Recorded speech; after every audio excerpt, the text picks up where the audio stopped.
I'm going to now, ladies and gentlemen, take the privilege of introducing to you our chair and our moderator for this session, Shri Sanjeev S. Aluwalia, who is advisor at the Observer Research Foundation. He has core skills, his core skills actually are in governance and institutional analysis, energy and economic regulation, and public financial management, backed by 8 years of project management experience with the poverty reduction and economic management practice of the World Bank in Africa. He was also the founder secretary of the Central Electricity Regulatory Commission in 1999, and during 3 years of consultancy with Terry, he provided technical assistance to the newly corporatized utility Gridco to submit its first tariff application to the Orissa Electricity Regulatory Commission under the World Bank and DFID assisted Orissa Electricity Reform Project. Warm welcome to you once again, sir. Let me now take the privilege of introducing all of our speakers, starting with Dr. Uma Maheshwaran Rajasekar, the chair of Urban Resilience Unit and also heading the Climate Center for Cities, C-Cube, at National Institute of Urban Affairs. He has over 17 years of experience in developing risk reduction strategies and also climate change analysis, institutional strengthening for governments, INGOs, and multilateral agencies is also what is very close to him. A warm welcome to you, sir. Dr. Rajasekar. Let me now go on to introducing Ms. Karuna Gopal, who is the founder president, Foundation for Futuristic Cities. She's an internationally acclaimed thought leader, keynote speaker, and a futurist. She is the founder president of Foundation for Futuristic Cities, a think tank that has influenced urban transformation in India for 1.5 decades. Her work is at the intersection of technology, innovation, and future cities. Welcome, ma'am. Let me introduce you to, ladies and gentlemen, Mr. Rajendra Cholan, Chief Executive Officer at Bangalore Smart City. His wife is Mrs. Deepa Cholan, and they both have 2 lovely children. Mr. Rajendra Cholan has a bachelor's degree in electrical engineering from Madras University, also holds an MBA degree from Madurai Kamaraj University. He is an IS officer of the Karnataka cadre from 2008 batch and has served the state government in various significant capacities. Welcome, sir. Let me introduce you now, ladies and gentlemen, to Mr. Martin Hosking, who is leading Nokia Networks for Energy in Asia Pacific, supporting the communication and analytics requirements brought by distributed and renewables generation, smart cities, and IoT. He's working with leading energy companies in Australia, ASEAN, Australia, China, India, and Japan. And he's been driving the shift to new business models since 2006 with the first project of Smart Grid. Welcome, Mr. Martin. Let me welcome and introduce, ladies and gentlemen, Mr. Akilur Rahman, who is the Chief Technology Officer for Hitachi ABB Power Grids India, leading the technology giants Core Technologies and digitalization strategy and execution for its power grids business in the region. Hitachi ABB Power Grids is a global leader in power technologies and aspires to be the partner of choice for enabling a stronger, smarter, and greener grid. Prior to his current role, he was also the Chief Technology Officer for ABB in India. Welcome, sir. Let me introduce you, ladies and gentlemen, to Mr. Andres Carvalho, who is the founder and CEO of CMG Consulting, a strategic planning and advisory firm focused on smart grids, smart utilities, smart cities, and smart buildings. Additionally, he has 3 key roles at Texas State University. He's a Materials Applications Research Center Fellow, Professor of Innovation in the College of Science and Engineering, and co-director of Connected Infrastructure for Education, Demonstration, and Applied Research Consortium, CIEDAR. Welcome, sir. Let me introduce you to Mr. Ashwani Agarwal, who is the Vice President of BSES Yamuna Power Limited and has a demonstrated history of working in the utilities industry. He's skilled in energy, engineering, commissioning, contract management, and project planning. He comes armed with a strong professional expertise with a PG DBM focused in marketing from Birla Institute of Management Technology. Welcome, sir. Let me introduce you, ladies and gentlemen, to Ms. Millie Majumdar, the Managing Director of Green Business Certification Institute and Senior Vice President of USGBC. In her current role, she is responsible for technical adaptation and customization of the portfolio of rating systems of GBCI for the Asia Pacific region. And she's also responsible for customer coordination, education, training, and developing market mechanisms for adoption of the tools and rating systems for the region. Let me introduce you to Mr. Ravikant Ghidalur, who is the Vice President of Solutions Engineering with Fluent Grid Limited. He represents Fluent Grid in the capacity of VP for Solutions Engineering, as I just said. He brings in over 18 years of experience and expertise in utilities industry. He's been pioneering the solutions development and market alignment of products and solutions for CIS and CRM, apart from driving the various implementations in India and across the globe. And with that, I will now hand over the proceedings to our chair and our moderator, Mr. Sanjeev Ahluwalia. So please take it away. Thank you. Thanks very much. I hope I'm audible to everybody. We're a little late in starting, as we all know, and I believe you please confirm that we have to end at 6 o'clock sharp. So basically, a housekeeping point here that I think there are 9 speakers, so 9 eighths are, how much is 9 eighths? 9 eighths is 72. So I think about 8 or 9 minutes each is what we should aim at. Some will overshoot, so we can try to make up with others. I'm not going to take up any time, that should actually go to the esteemed panel. It's a very wonderfully organized panel. I was just looking at it, and it strikes me that there's a tremendous balance of thought leaders like Karuna, Goel and Andres Cavallo. And then there are practitioners from Rajendra Cholan in Karnataka, an IS officer, hands-on experience with managing utilities and is now managing a city. And of course, Ashwani Agarwal right here in Delhi, done a wonderful job across the Yamuna. I think there's some fantastic achievements there in reducing line losses, which is a huge achievement. And we have Dr. Uma Rajshekharan, and he is an expert who looks at the intersection of technology, innovation, and institution in the context of building resilient cities. We have Ravikant Ghidalur, who is a solutions developer, a new age person. And of course, we have the 2 great technologists with us here, Martin Hoske of Nokia and Mr. Akilur Rahman from Hitachi ABB. So I don't know in which sequence we have to go. Can somebody guide me? I mean, do I just follow the sequence laid out or? Hello? Yes, sir. Yes, sir. I think you could just go on to, you could stick with the sequence laid out, or if you want to, go your own way. Do that. I wouldn't dare. Let's be top down. Right. Does everybody agree that we follow the sequence that has been laid out so efficiently by the foundation, India Smart Grid Foundation? Can I hear some yeas or nays? I hear nothing. Yes, sir. You can follow, sir. Oh, okay. So much for that. Yeah. Yes. All right. So Ben, if you're following the thing, I think we have Dr. Uma first off, right?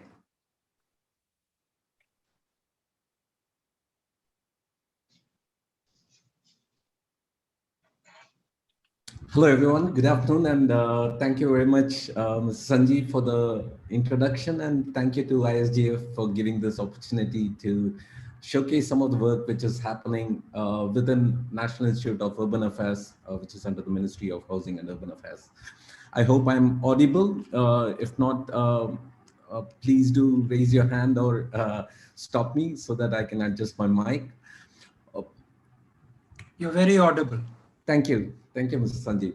So we all know, we have been hearing other panelists in other sessions talk about the scale of India's development. Probably I'm not going to reiterate everything, but one of the key things which we need to note is the extent of investments which are going to come into the infrastructure sector is going to be quite high, and that majority of these infrastructures are going to take place in urban areas with a given population and things like that.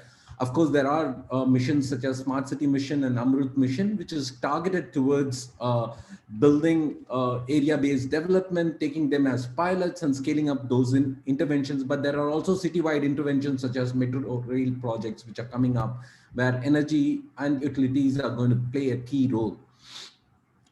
The debate so far, both globally and also nationally, has been that there has to be more and more separate investment coming in towards climate change. But looking at the extent of disasters which has taken place, in our country over the last 2 decades, the extent of death and also the number of people who get affected and the total economic loss which has brought about is quite high.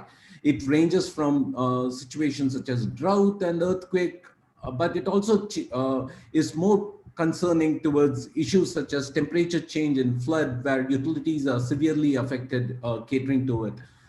And more importantly, in the recent past, with the IPCC's launch of the 6th assessment report, and also what's coming up, what we are realizing even during this current pandemic is it is not that these disasters are evenly spanned across a decade or across a set of years in any given city.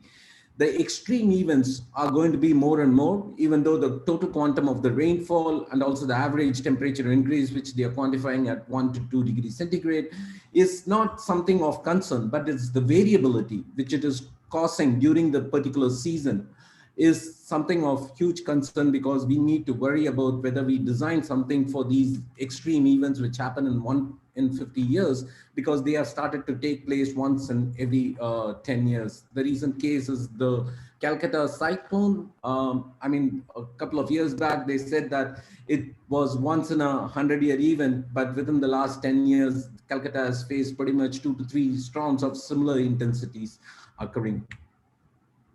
And what's more worrying is, with majority of the investment getting into the urban areas, the cities in India are no different than what it is across Asia, pan-Asia. Majority of our smart cities, if you look into it, they are either in high or very high disaster risk zones. 49 out of the 100 smart cities are in high risk to cyclone, but if you take into consideration the earthquake and floods, it's quite a lot. The same is the case of, Amrut cities. Out of the 500 Amrut cities where investments and planning are taking place, out of 500 Amrut cities, 300 of them are in very high and high disaster risk zones.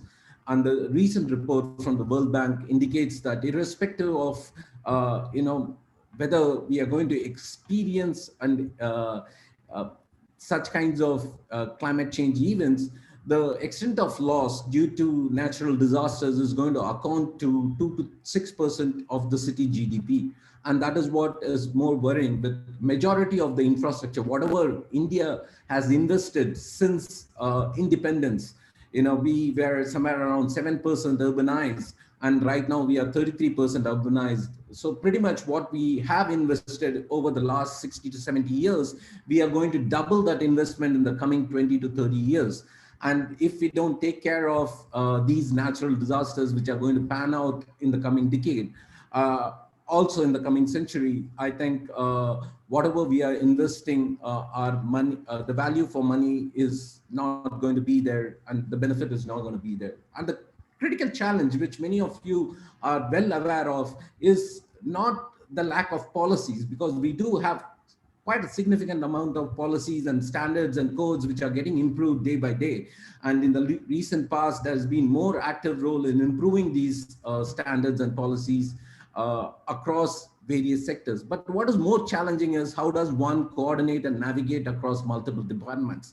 Even though the intent is pretty much same across multiple stakeholders, it is how do you create a better coordination and a planning mechanism? When it comes to city planning, this becomes even more complex, whether it is the city actors, where we usually look up to the municipal corporations, but it's not only the municipal corporations and the development authorities which play a key role. It is various other departments. If a river flows to the city, then it also is the role of irrigation department.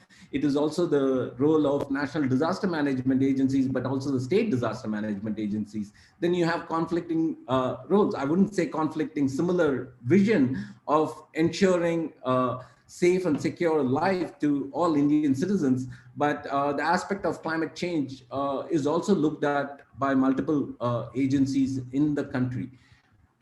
It's not only these different departments which come into play, but it is also various scales of interventions. These departments play different roles at the state level, at a regional level, and also at the district level and also at the city level. And actually, when it comes down to the community, it also becomes highly important for the local government to play a very active role. And when we talk about hazard risk, we are pretty much aware of the hazard risk, and people are doing certain work. There are BIS, there are Indian standards which are working towards hazard risk. But whether we are looking in terms of the vulnerability, the same flood in the same city, probably one area or one ward gets inundated, whereas the other ward, the inundation is not that much, business continuity takes place. How do we address the differential vulnerability, and how do we look at go from short term to long term? Because when we are looking at long term, we are just concentrating on the shocks. But actually within Indian scenario, it is not these long-term shocks which also affects the infrastructure, but it is the short-term stresses. You know, if you look in terms of the seasonality, pretty much every monsoon, every city faces flood, but they don't consider it as a flood. They just call it as water stagnation or inundation in only a particular ward. How do we overcome that mentality? Look at stress as an entry point, and also use that to address many of the critical shocks. In order to do that, the Climate Center for Cities, which I represent, was launched last year with a vision to create a one alliance for Indian cities, and also to develop a framework where cities can manage and also monitor how they go about it. It's not only about that, but it is also fostering partnership, not only across cities, but across various institutional stakeholders, and to look at climate action, not within the 100 smart cities or 500 Amrut cities, but 4,000 plus urban local bodies across the country. And so what we are doing over there is to develop strategies and also to develop cohesive collaborative actions and initiatives. How do we bring across diverse skills? You know, it is not only the technology, but it is also how do we communicate that to the society? How do you create better DPRs? How do you create better tender documents? You know, whether the city, if you want them to do innovation, how do you help them go beyond L1 tendering process, which the previous speakers did talk about?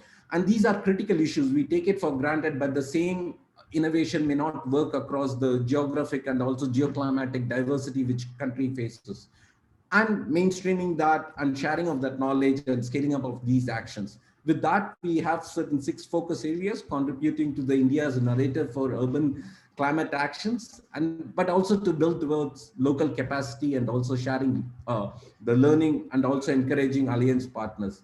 What we have launched in the last year is the Climate Smart City Assessment Framework. This comprises of an integrated approach towards urban services. Rather than looking at climate change as something as a separate investment, we want to mainstream climate change within all investments getting into the urban area. Whether the investments are getting in terms of the water management, waste management, mobility, or air quality, or whether we are looking in terms of city planning, green cover, biodiversity, or energy utilities and green buildings. We have around 28 indicators. Some of our partners are already in the panel, and we are very happy to announce that the results for the first assessment is going to be launched very soon. And we are not looking at ranking cities because every city has a different growth pathway. So we take them from becoming climate beginners to climate champions, and that is the intent. Rather than ranking, if a city is coming in rank 5 or rank 10, usually they don't know what to do to come to rank 8 or rank 9, but whether it is really worth it to come to rank 8 and rank 9. But the development stage indicator gives a different option to cities. They can pick and choose the sector where the mandate lies within the municipal corporation, and also mandate lies within the smart city SPV, where they can mainstream across 1 or 2 sectors and move forward to become a champion where other cities can learn from them. We are not Uma, you have 1 minute. Sure, sure, sir. We are not doing this alone. We are doing it with a huge set of stakeholders who have been supporting our intervention. And we have over 50 plus partners who have been onboarded within a short span of 6 months time. And there are these partners are supporting 120 plus cities across the country. And currently we are collecting 96 plus data points, which are going to help the cities understand where they stand with respect to climate, where they stand with respect to their service level performance, all leading to a better quality of life for urban citizens. With that, I stop, and I encourage other panelists who are not being part of this alliance, please join us to mainstream the climate actions across all Indian cities. With that, thank you very much. And over to you, Dr. Uma. Sanjeev. Thank you. Thank you for a wonderfully precise, beautifully crafted, and a fantastically delivered a presentation bang on time. Most important, bang on time. I'm pretty sure that, this will have enthused everybody to join us, not just the panelists, but also those who are hearing us. Otherwise, the audience also. We move on to a person who is very well known, uh, Ms. Karuna Goel. She's an inspirational speaker who has a wide range of expertise. She's delivered talks internationally, and her main concerns are basically women and urbanization. So that fits right into the main topic that we're discussing today, which is the resilience. And I would also say, in a way, the safety of cities, because safety goes beyond just, disaster resilience. It's something that women face every minute in the city. If they're on a bus, whether they're walking on the road, or even in their homes. So I really look forward to hearing you, madam. If you can unmute yourself and look forward to what you have to tell us from all the experience that you've gained over the last 2 decades. Thank you. Thank you, Mr. Sanjeev. Am I audible? Yeah, you're very audible. Okay, thank you very much and good afternoon to all of you. Thank you, ISGF, for inviting me again this year. It's always been a pleasure to be a part of ISGF interventions and programs here in India, elsewhere too. Well, I don't have a presentation, but I have 5 very important points to speak, and I'm going to give a macro perspective about pandemic resilient cities. Now, we cannot speak about pandemic resilient cities without touching upon COVID-19. Now, COVID-19 has devastated the world. We know it, everybody knows it. But India somehow has managed to tide over the difficulties with a minor dent to our economy and very less deaths. Now, that success story of India, is it attributable to our institutional strength at cities that we could tide over these difficulties?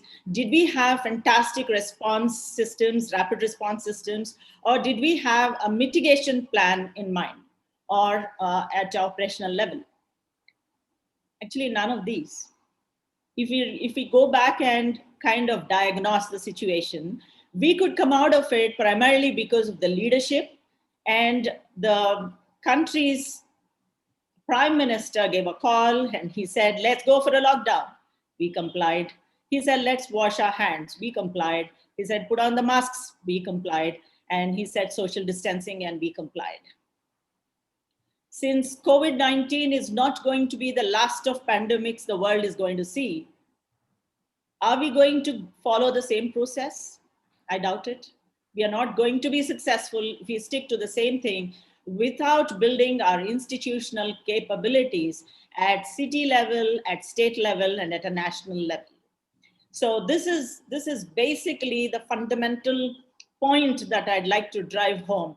We could come out of the situation quite unscathed, I must say, but we're not going to be too lucky because there are variants of these the viruses lurking right around the corners. Anything could happen to our country and our cities. So how do we build pandemic resilient cities? Now, before I give 1 or 2 solutions that come to my mind straight away, I'd like to talk about the scenario, the disaster scenario of India. India, I'm sure all of you know, and in the past presentation also we covered that India is one among the top 10 disaster-prone countries of the world. Our annual loss to the country is something to the tune of $10 billion per annum. Now, I was just looking at the statistics. Last 5 years, in the form of disaster relief, we have given 62,000 crores to different states. People from other parts of the world, kindly excuse me, my talk would be quite relevant only to my country, and I would therefore request you to be a little patient and look at our scenario as well. So our disaster relief and investments have been 62,000 crores in the last 5 years. Maharashtra took 9,000 crores. Gujarat took something a little over 2,000 crores, and Telangana took 1,500 crores. Now, this is very important because we are speaking about building resilience at a city level. Now, look at Gujarat. It has, over the years, in the last 5 years, 2,200 crores. But if you see the during pandemic, the disease burden was quite high in Gujarat. Now, it could tide over the problem primarily because it has put up certain institutional processes, and including a disaster management cell with clear leadership and a mandate, and including touch points. So it could come out of it quite unscathed. Look at Maharashtra. Maharashtra in the year 2015 came out with a command and control center. It has put almost 5,000 cameras across the city. It was looking at situational health of its infrastructure. It had data scientists working in the command and control center, looking at the situational health of its infrastructure and during even the pandemic time. So we could say Maharashtra also had a fairly decent grip on the situation only because of its institutional strength that it built over the last 5 years. Come to Telangana, 1,500 crores. It has claimed in the last 5 years. It has, if you look at Telangana, it is prone to floods. It has had a past where many people died due to dengue, and COVID, it couldn't cope with COVID at all. Why? Because there was nothing like a disaster management cell. There was no district disaster management authority. There was no leadership, no one. Now, if you look at these 3 cities and 3 states, you understand that they're all at different levels of, let's say, response. And this will tomorrow translate to how well they can mitigate if, God forbid, there's another pandemic standing on the threshold. So India seems to be at different levels where different states, different cities are responding in different ways based on their past. Gujarat had plague. Gujarat had earthquake. It learned its lesson. Maharashtra is always on the threshold. It's a reclaimed city. So it is learning its lesson, but Telangana is not learning. So we're all at different levels, and it's very important to understand this particular thing before even we plan on how do we really understand building resilient cities, pandemic resilient cities. Well, coming to my third point, this is a very interesting point. I'm sure all of you working in the area of climate change mitigation would understand this. Over the years, we have repeatedly said that for climate change, we need to look at dense cities. Let's not look at vast metropolitan cities. Let's bring our people together. Let's create walkable communities. Let's be close with one another, etc. The second thing we did was we spoke quite extensively about public transportation. We said, let's all huddle together in public transportation. That's the easiest way to commute, move people, and don't move cars. Well, it worked fantastically till now, but during COVID, both of them have proved to be counterproductive. Density was counterproductive. Going in public transportation was counterproductive. So now, given this, going forward, do we dismantle our public transportation systems? Do we again go back to our big metropolitan cities, which are donut shaped, far away people come from, different distances? I don't think that's what is going to be done in pandemic resilient cities. We have to quickly understand how to deploy technologies. This is exactly where we need the help of technologies. We need real-time data. We need geolocated data. We need publicly available data so that our city managers can quickly act, and our control and command centers are doing a pretty good job. Now, something related to this, my friends, this is something that I've been always, it keeps coming back to me because I live in a city. All of us basically live in cities, and we are on an adrenaline high. We are always excited. Adrenaline is what? In a human body, it gives you excitement. So living in a city is always exciting, and our adrenaline makes us work more. We are enterprising. We do a lot of things. But going forward, adrenaline has to do other things than just give us excitement and the push to work. What should it do? It should put us on high alert. It should make us vigilant. Our adrenaline should help us become more vigilant towards any kind of pandemics that are lurking around the corners. And each citizen has to become a citizen censor, and he should be able to communicate seamlessly with the government authorities, and that information has to be seamlessly integrated into a command control center so that the cities can take quick action. So this is the third point. Well, the first point, my friends, this is also, I'm sure as practitioners, most of you would know, our cities have absolute disregard for technical reports. They just get two hoots for technical reports and expert advice. I can tell with confidence because I've soiled my hands. I've advised several cities. I've not only worked in India, I've worked in other parts of the world, but India is really in the bottom, really in the pits. What we don't do is, when we have technical reports that tell you your city is going to sink sometime soon, we have taken conveniently those vulnerability maps, those technical studies, and shoved them into the almirahs in our offices. I think now is the time to pull them out, dust them, clear the mites, start reading them, and start digesting the material there, and maybe start sharing it. Not only that, I would say that you have to go one step further and start having these scenario planning discussions where we need people who wear black hats. I don't know how many of you know that typically in a scenario planning exercise, you are praised when you talk about the glorious future. So the people who are pessimistic, people who wear black hats, are not really encouraged. But I would certainly say, bring those guys in. Bring those guys in and let them talk the worst things that could happen to you. Now, why? Why am I saying that? Because as all of you experts would know, that no risk report in the world predicted this pandemic. You look at Pinkerton report. What was the risk that was predicted? Corporate espionage. Excuse me. So the point is, it's very important to understand that none of these reports can accurately tell what might actually land on your head. So we have to be very clear, get all those pessimists in. Now, the last and the most important point is, now how do we go forward? How do we rectify the situation?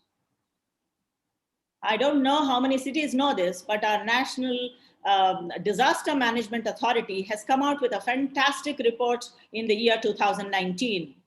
You bother to open that report, go to the page that talks about biological emergencies and public health emergencies. You will have a beautiful plan laid out. What is the role of a center? What's the role of the state? What is their short-term plan? What's the long-term plan? Institutional capabilities, capacities, funding, touch points, channels of communication.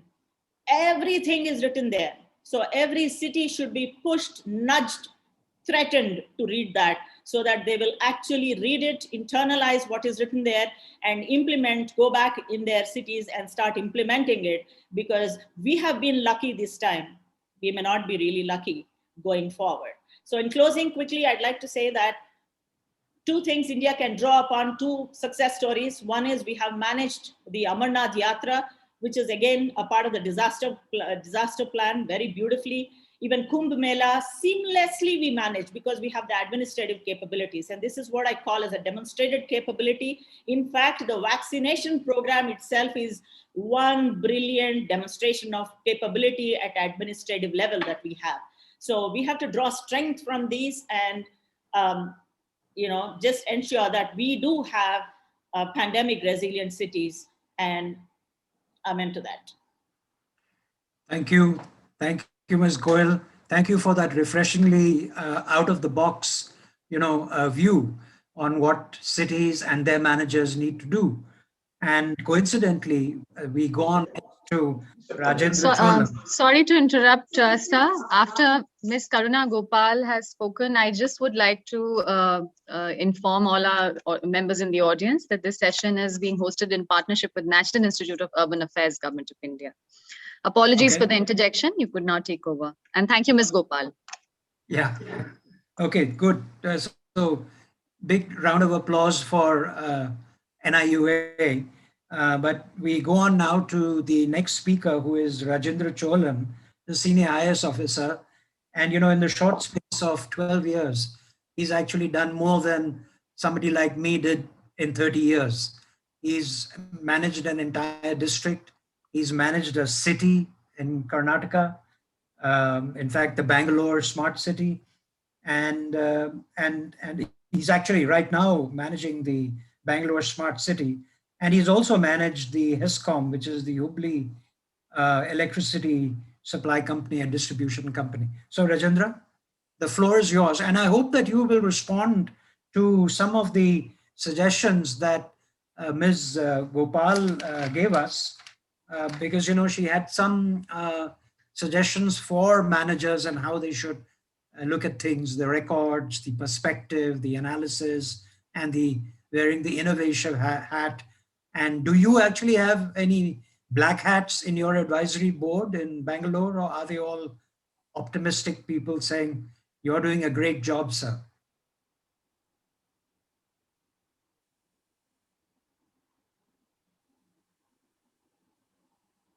Rajendra?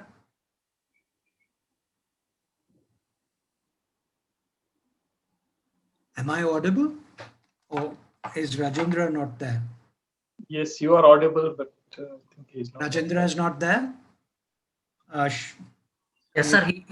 Sir is here, but he's mute. Sorry? Bangalore Smart City. In the name of Bangalore Smart City, he has joined.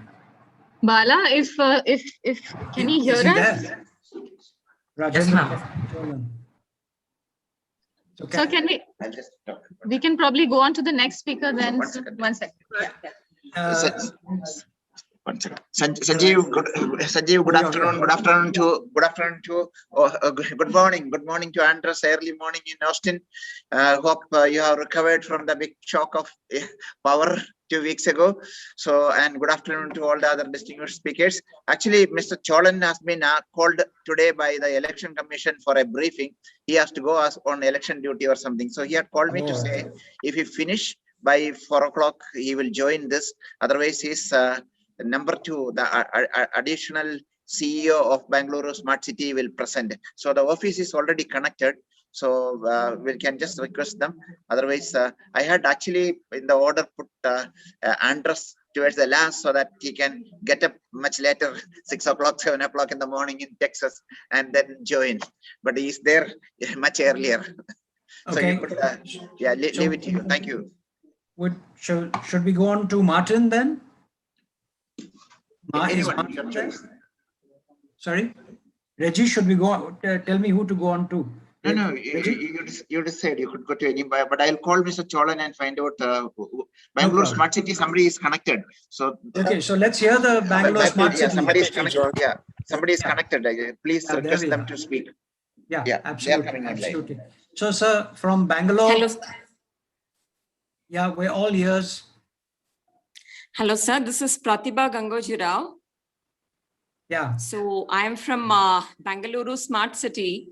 And sir, as mentioned, he's tied up and he could not attend. So I just want to brief you about the COVID situation, how it was contained by Bangalore. So can I go ahead, sir? Absolutely. We're waiting for you, madam. Please go ahead. Yeah. But do it in 5 minutes. Sure, sir. Sure, sir. Sir, Bangalore was the first city to undertake, courageous step in setting up a COVID war room in just a span of 24 hours. So they were the pioneer to start this, and that was really a good move.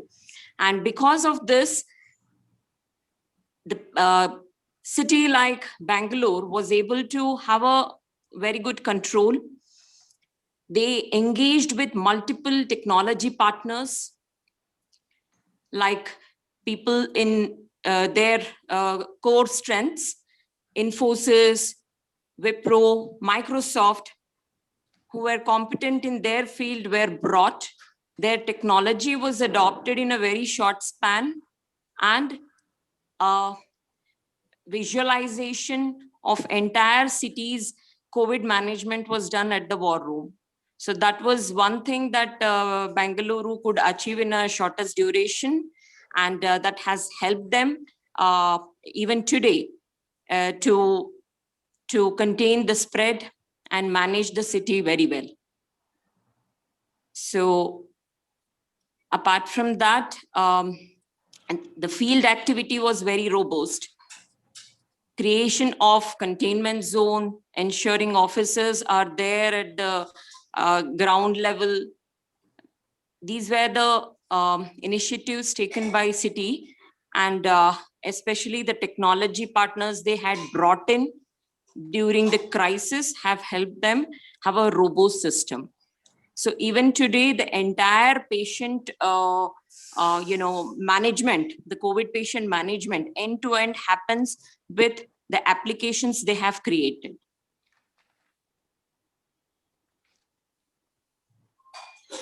And thank you, sir. Okay, thanks very much. Thanks for briefing us. We would have loved to have the MD here. Maybe he will still come back, but thank you very much for stepping in for him and sharing the basic. I'm really sorry because we didn't Oh. have an idea that there is a slot, and I would have better prepared on my the 5-minute speech. No, you did great. You did a great job considering the stress that you've been put under. This is, this session is all about how cities and people perform under stress, and you did brilliantly. So don't worry. Thank you, sir. Thank you. Thank you. Thank you for being here. I think I got the, I probably got the sequence wrong. I think the next person here is Ashwani Agarwal, I presume, from BSES Yamuna, after Mr. Cholan. And then we have Millie after that, Millie Mazumdar, and so on. And we'll bring in both Martin and Andres right at the end so that they're not inconvenienced. So Ashwani, you're there, right? I saw you earlier on. Are you still there? Yeah. Yes, sir. Please tell us the wonderful things that you're doing across the river.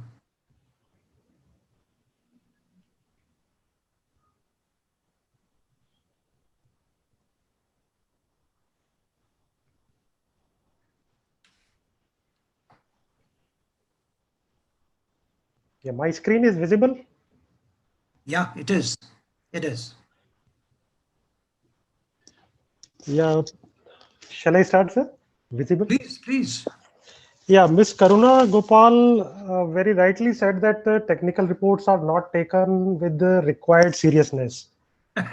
And this is true because I myself is a creator of technical reports for the organization. And I see, I know how the people used to see those reports and what seriousness they have with those reports. Still, we should provide the required seriousness to those reports and should take action according to them only. So these are few of the disasters that our country has seen in last 10 years or 12 years. And if we see that the disasters that we have seen in last 12 years were mostly because there was a weather condition which devastated the, to talk specifically of the power utility, the network that power utility has. But COVID-19, which has taken the whole world from December 2019 onward, was not hitting my network, was not hitting any network, but was hitting the backbone of the organization, that is the finance, that is the morale of the people to work in the field. They were under great fear to work, to go to their sites, to work at a place where COVID containment reason is there. So it was a great challenge for the utility to perform in those situations. These are few of the pictures because of the weather conditions that the utility network get damaged, and we work on the damaged network and we get back to the normal, maybe in sometime we get back to the normal in 10 days, sometime a week, sometime a month. But the kind of situation we are in today due to the pandemic, we are yet to recover. We have passed a year, but we are yet to recover from that situation. The things are not normal even now. Basically, resilience is a capability of an organization, if I talk of the power utility, to resist, to absorb, to accommodate, and to recover from the effect of hazard. And the kind of speed that you show in recovering from that is the ability of the organization to perform. Sorry to interrupt you, Mr. Agarwal. Yeah. The team here is wondering if you're showcasing a presentation because we can't see it on the screen. Yeah, I have shared the presentation. It's not visible on the screen, so I'd request you to please unshare and share screen again. There on bottom, there's a tab, participants Q&A, chat, share screen. Just a moment.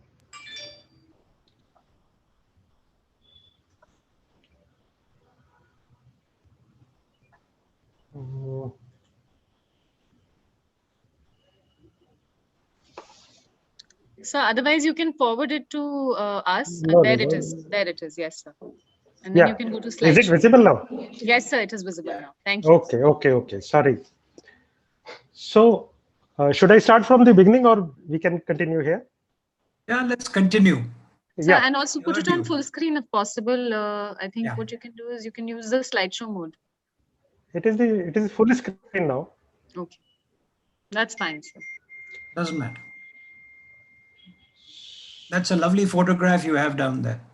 This is not a lovely photograph. This is a disastrous photograph. What we want to know is, what do you do when this happens? Yeah. Basically, the capability of the utility to recover from any kind of disaster which is happening because of the weather or lightning or wind or storm.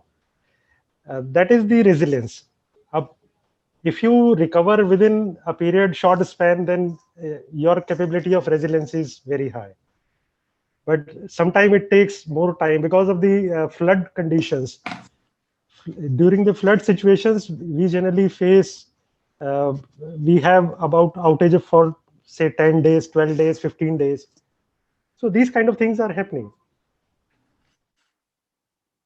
The characteristic of a resilient infrastructure are the resistance to avoid that kind of any disaster to happen. If we have enough resistance to see the effect of particular disaster, then we are resistant to the disaster and we are resilient. The resilient infrastructure also have a reliability component involved in that, which guarantees that the components which are existing in the network will work under any kind of condition. Then we have a redundant system where we keep backup capacity for the network, which will come into force when a particular network which is running in the normal condition will go bad. So, and if a disaster has already happened, then the response and the recovery time that we have, that makes us resilient utility.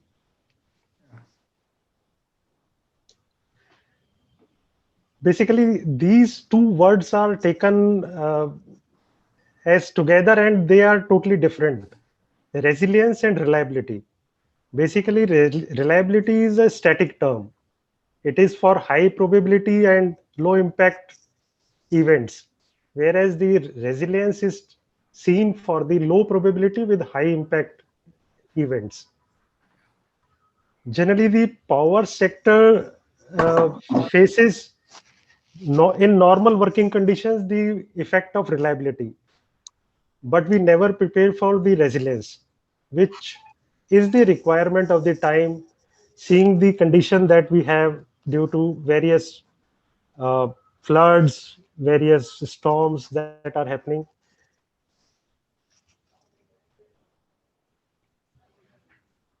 Then there is a framework of a power system resilience system.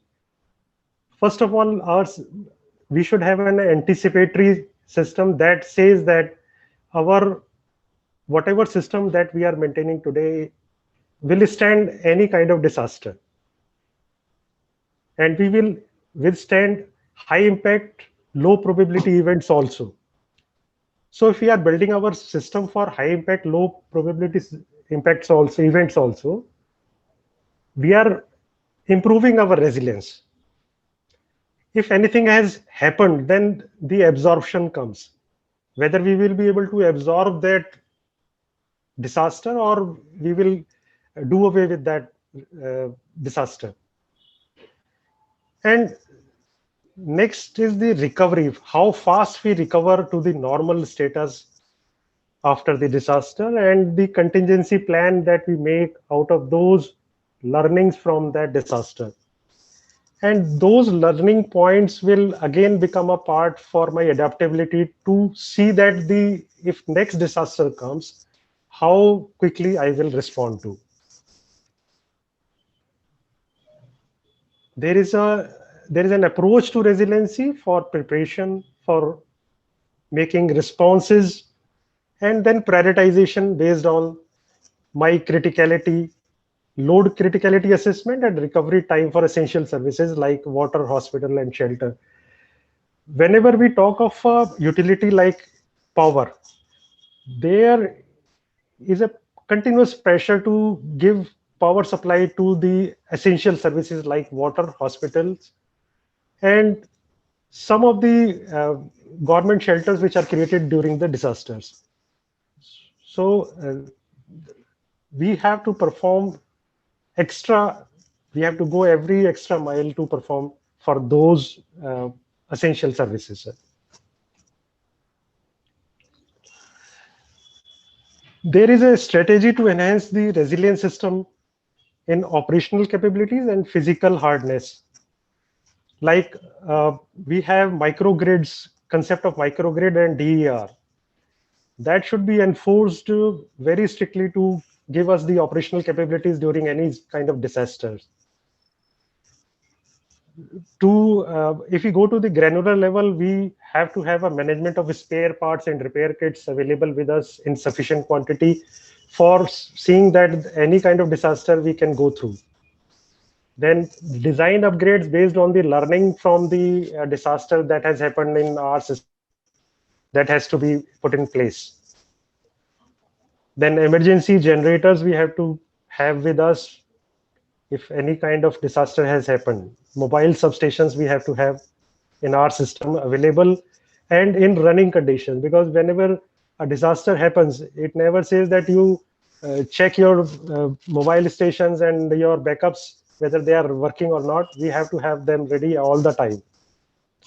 Some design changes which are required in our system, because our system generally is running overhead system. Underground system has been seen as a much more a system which can take up the disasters easily. We should have elevated substations where we are facing floods and water loggings. Then the capability of transferring our substations and forwarding lines to nearby locations where the things are normal, where disaster has not happened, we should have the readiness for that also. This is a total microgrid technology support achievement for resiliency framework is there. Microgrid has proven that because microgrid operates in isolation. So this kind of arrangement always helps when a disaster has happened in a particular place, and if that part is getting cut off from the rest of the grid, then the microgrid can easily take care of the essential services, which is the prioritized load that can be taken on microgrid, and we can sustain for some time till the network is restored to normal. Here, storage, water, then solar panels also plays a strong role in providing the support in the case of a disaster. Agarwal sir, 1 minute. Yeah, sir. I'm just finishing it up. These are the challenges that we faced during COVID-19. as a utility, we had a very reduced demand, and the collection was almost nil. Nobody was paying the bills. We had demotivated field teams because they were under a fear of disease. We had inadequate personal protection equipment, PPEs, were not available with us at that time of COVID when it started in March 2020. We had to maintain social distancing, but if I am going for attending a outage in an area, then social distancing I will not be able to do. Then, of course, managing uninterrupted power supply in containment zone was also another challenge. People were having fears to move into the containment zones, but electricity workers were given PPs and they were made to move to those places, and they almost manage uninterrupted power supply in an area. We had a very strong issue of having health tracking of the employees. And for the purpose, dedicated 24/7 control center was created in our organization under the chairmanship of our leaders. And that was maintaining record of our all 7,000 odd employees that we have in our organization. And if any employee was having any disease, COVID disease, his daily tracking, daily monitoring of temperature, his oxygen level, SpO2 level, that was managed and the facilitation center was keeping track of all those records with them. These are few of the things that initiative that we have taken. We have just I told you that virtual care of employees through daily interaction with the employees on phone, and then taking their temperature monitoring, keeping the record of that. Then consumer service, we escalated our services to online mediums like self-meter reading. We encourage through WhatsApp, through mobile apps that BSES has. Then audio video platform for consumer interaction were created.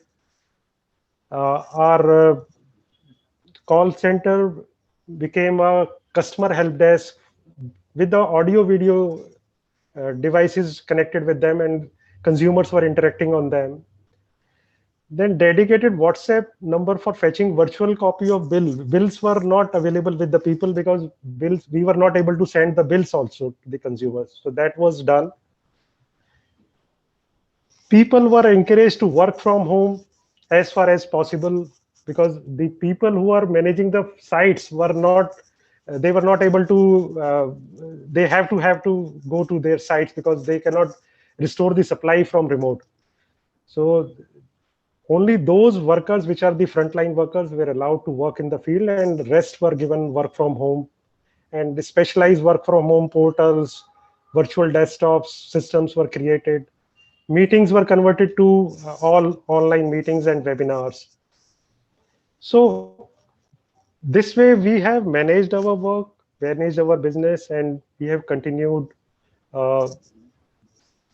in a total professional manner, sir. So that's all from my side, sir. Thank you. Thank you. Thank you, Mr. Agarwal. Thank you for that bottom-up view of what it's like actually to manage a utility at the ground level, at the field level, at times of stress. And certainly pandemic was a great time of stress, where even the staff themselves would have needed huge amounts of motivation to keep working. And unlike, I suppose, bond traders and equity traders, engineers, not all, but most engineers and those who are working on the lines have to be on the spot. Yes, sir. Not in the digital sphere. Right, So sir. right. But let's congratulate you for the job that BSES Yamuna has done during that period, and thank you for bringing that experience to us. Thank you, sir. We go on to Martin, if he's available. Otherwise, we go on to Mr. Akhilur Rahman from Hitachi ABNB. I Yes. saw Martin. Yes. Thank you very much, Yeah. sir. Martin, good evening from India. I don't know where you are. In Singapore. So this is. So it's late night for you. Oh, it's still reasonable time. Thanks for asking. I hope you've been listening in to all that's been happening. Yes, I just went off video to keep the focus on the presenters, and it's an honor to be part of this distinguished panel. And coming after the experience of a utility managing through the pandemic, I hope I can share a few points from our side as well. How many minutes do you have? I hate to say this, but you have about 8 minutes, let's say. Okay, no, I'm fine. Then I'll manage. When I look at Nokia, obviously we no longer manufacture mobile phones. Nokia is now one of the leading telco suppliers for 5G and fixed networks. So I will talk obviously about communication, and during the pandemic and disasters, this is becoming increasingly important. The communication on one hand, with the changing world, we've got now much more distributed generation. How do we manage that? How do we handle that? And I like your point about Mr. Agarwal about microgrids. I personally see that even though they may be physically separated, but thanks to mobile technology, we can remotely monitor and manage those microgrids, enabling actually a system restart, which is becoming more and more possible. When I look at Germany, in Germany, we had 2 instances where Germany almost took down the whole European grid. We had the case in England when a wind farm tripped, taking down the next gas-fired power plant and taking on half of UK. So we have got much more instability in the system. Again, how do we manage that? And the third point that my previous speakers talked already about, what is going on in the climate side. We have got the fires in California. We have got typhoons, which is in Japan. TEPCO having 3 weeks outage, something unheard of. And just recently Texas, where food was not available, water was not available because no electricity. So I originally, my chart was technology and then regulation. I think climate change is really the big change over the last 2 years. How can utilities react to that? And this is an example of California, where San Diego Gas and Electric did not have any single fire when the fires were happening in California. And the reason was that they were using what they call fallen conductor problem. So they have sensors that detect an issue on the line, and with private LTE, we can de-energize the line before the line has hit the ground. So this has avoided fires that were previously also plaguing the southern part of California. But it also helped them manage the solar and make communities more reliable. So the role is shifting more from the supplier of energy to a distribution system operator. The other part that utilities are seeing potential is we have got obviously poles we can use to bring broadband to the cities, but also security cameras, smart parking. Kansai Electric with Optich is looking at becoming a smart city provider, and having this ability to manage the infrastructure versus the city, which has short-term political view. Utilities, we are very good at managing long-term initiatives. I'm also sharing here a view where transmission lines, where Reggie initially shared with me, flying on a helicopter along a transmission line is a very thrilling experience, but from a worker safety point of view, obviously sometimes things go wrong. Now, New York Power Authority is using drones guided by private LTE along the transmission lines. So those automated parts, which could obviously help in storms as well. I have some background noise. If people could go on mute, please. How do we ensure the communication system is available? The cases in Germany, the cases in New Zealand, the new requirements are the net communication network has to be up to 72 hours after the outage, because we need to be able to have a black start capability. We need to manage the remote microgrids, the ambulances, police systems. In particular, during a disaster, we need to have that capability. We are working with a company called Aquarius, which has come up with a revolutionary engine, which is like, think about it like a GE jet engine at about 10 kilograms. So many sensors, and we are running the remote monitoring and the analytics and management of this engine. So it is as reliable, that almost like a jet engine, maintenance only every 2,000 hours. How do we do that? We have got obviously the communication network that I talked earlier, and then we collect the data, and then we have analytics and visualization, but we also host it in the NOC. In the future, we see the same technology applied to microgrids, as well as solar and wind farms. Again, this is one is for disaster, but then also economically making microgrids more viable. Because if they fall into disrepair, then people will just stop using them. Nokia also has a strong network operations center, and we are using that to monitor those generators and the DERs. So this is not supposed to replace the utility, but it is augment the utility. Cost-wise, Aquarius is coming in at 50 cents versus more than 60 cents for the large ones like Cummins or Caterpillar. So significant savings and higher reliability at that. So we are expecting, on one hand, a much smaller size, so it can fit into a base station or in a small substation cabinet, while having clear savings in CapEx and OpEx. And in particular, the uptime is the level that mission critical networks and utilities require. What is the customer feedback? From a New Zealand operator, is that this is a revolutionary engine and offers capabilities nobody else has globally. So they see this really as a game changer.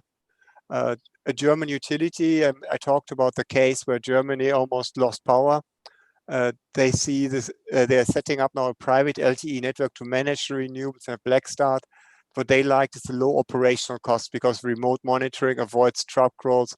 As my previous speaker mentioned, you'd want to avoid that during a pandemic.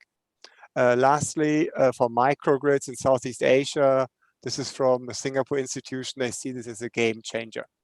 With that, I thank you very much for the opportunity to present, and I hope I finished in time.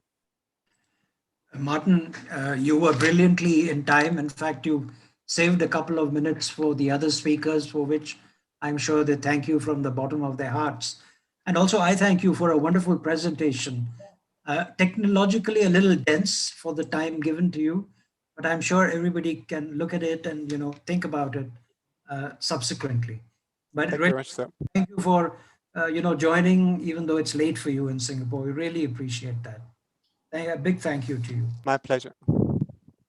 With that, we move on to another technologist of repute, Ghidalur Rahman Saab, who works for Hitachi AB&B. And so you are the second real technologist in that sense on this show.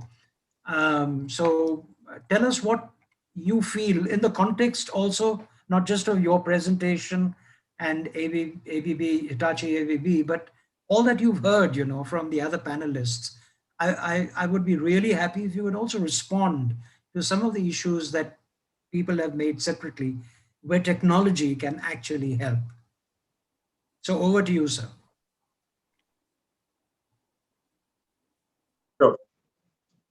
Okay. Thank you, Mr. Olivadia, for the introduction. And also the other speakers, I think they said nicely the context of this and also how they can be addressed. So I will take you through some examples of how the situation is today, and especially looking at the disaster, pandemic as one of the disasters, but there are also several type of disasters coming in. So how we can respond with technologies, what are the examples there, and also relate to what the previous speakers have already said. Hope you can. So how the situation is today, and hope you can see my slide. I'm on slide number 2. Yeah. Hello. Okay. So I just wanted to check. So, so we are talking about smart grid, especially the energy value chain.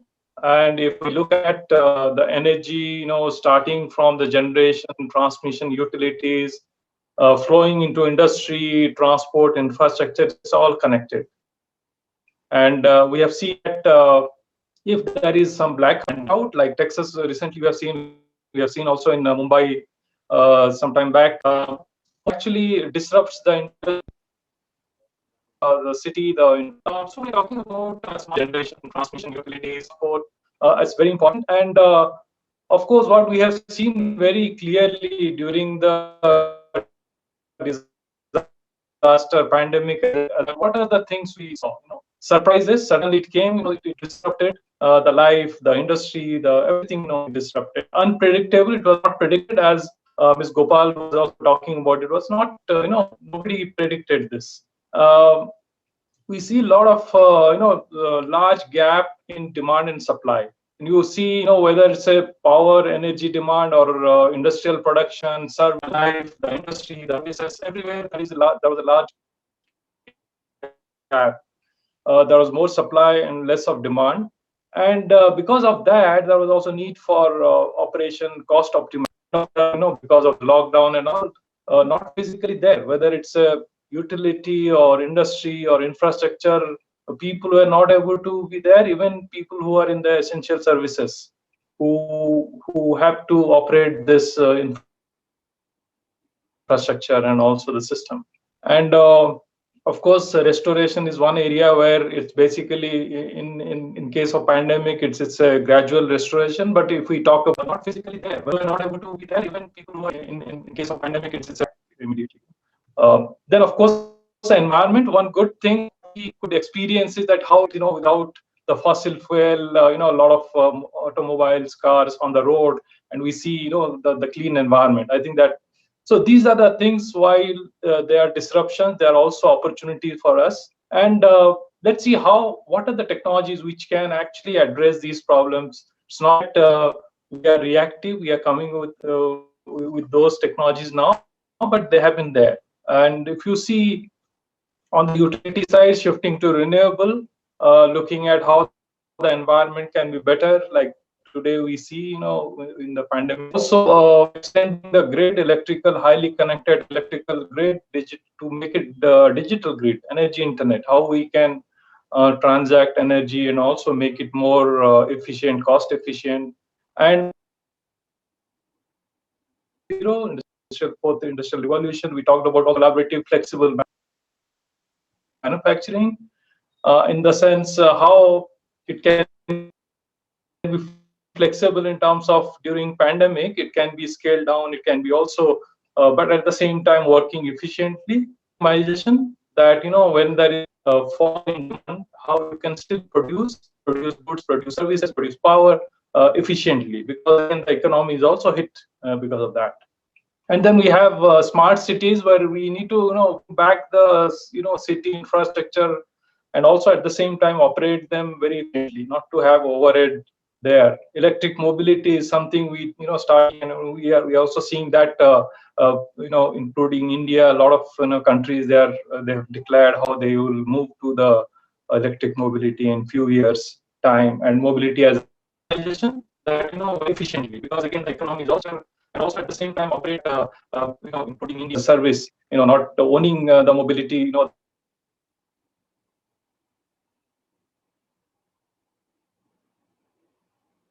the cars and having. So this few ABB power grids, we have been about these technologies much more, because we have seen this disruption, the opportunity here to implement them. And here, the core technology of power systems, Mr. Agarwal talked about, how we can address this pandemic disaster situation.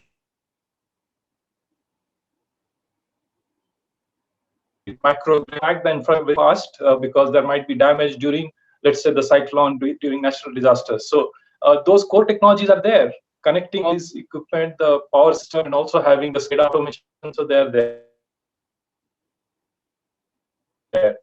But also automation, more and more automation, which is already network manager, network control in a state, in the national, grid.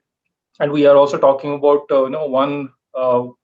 one sun, one world, and one grid was, kind of concept also, how it can be done with automation. But very important is the digitalization of the assets, of the process.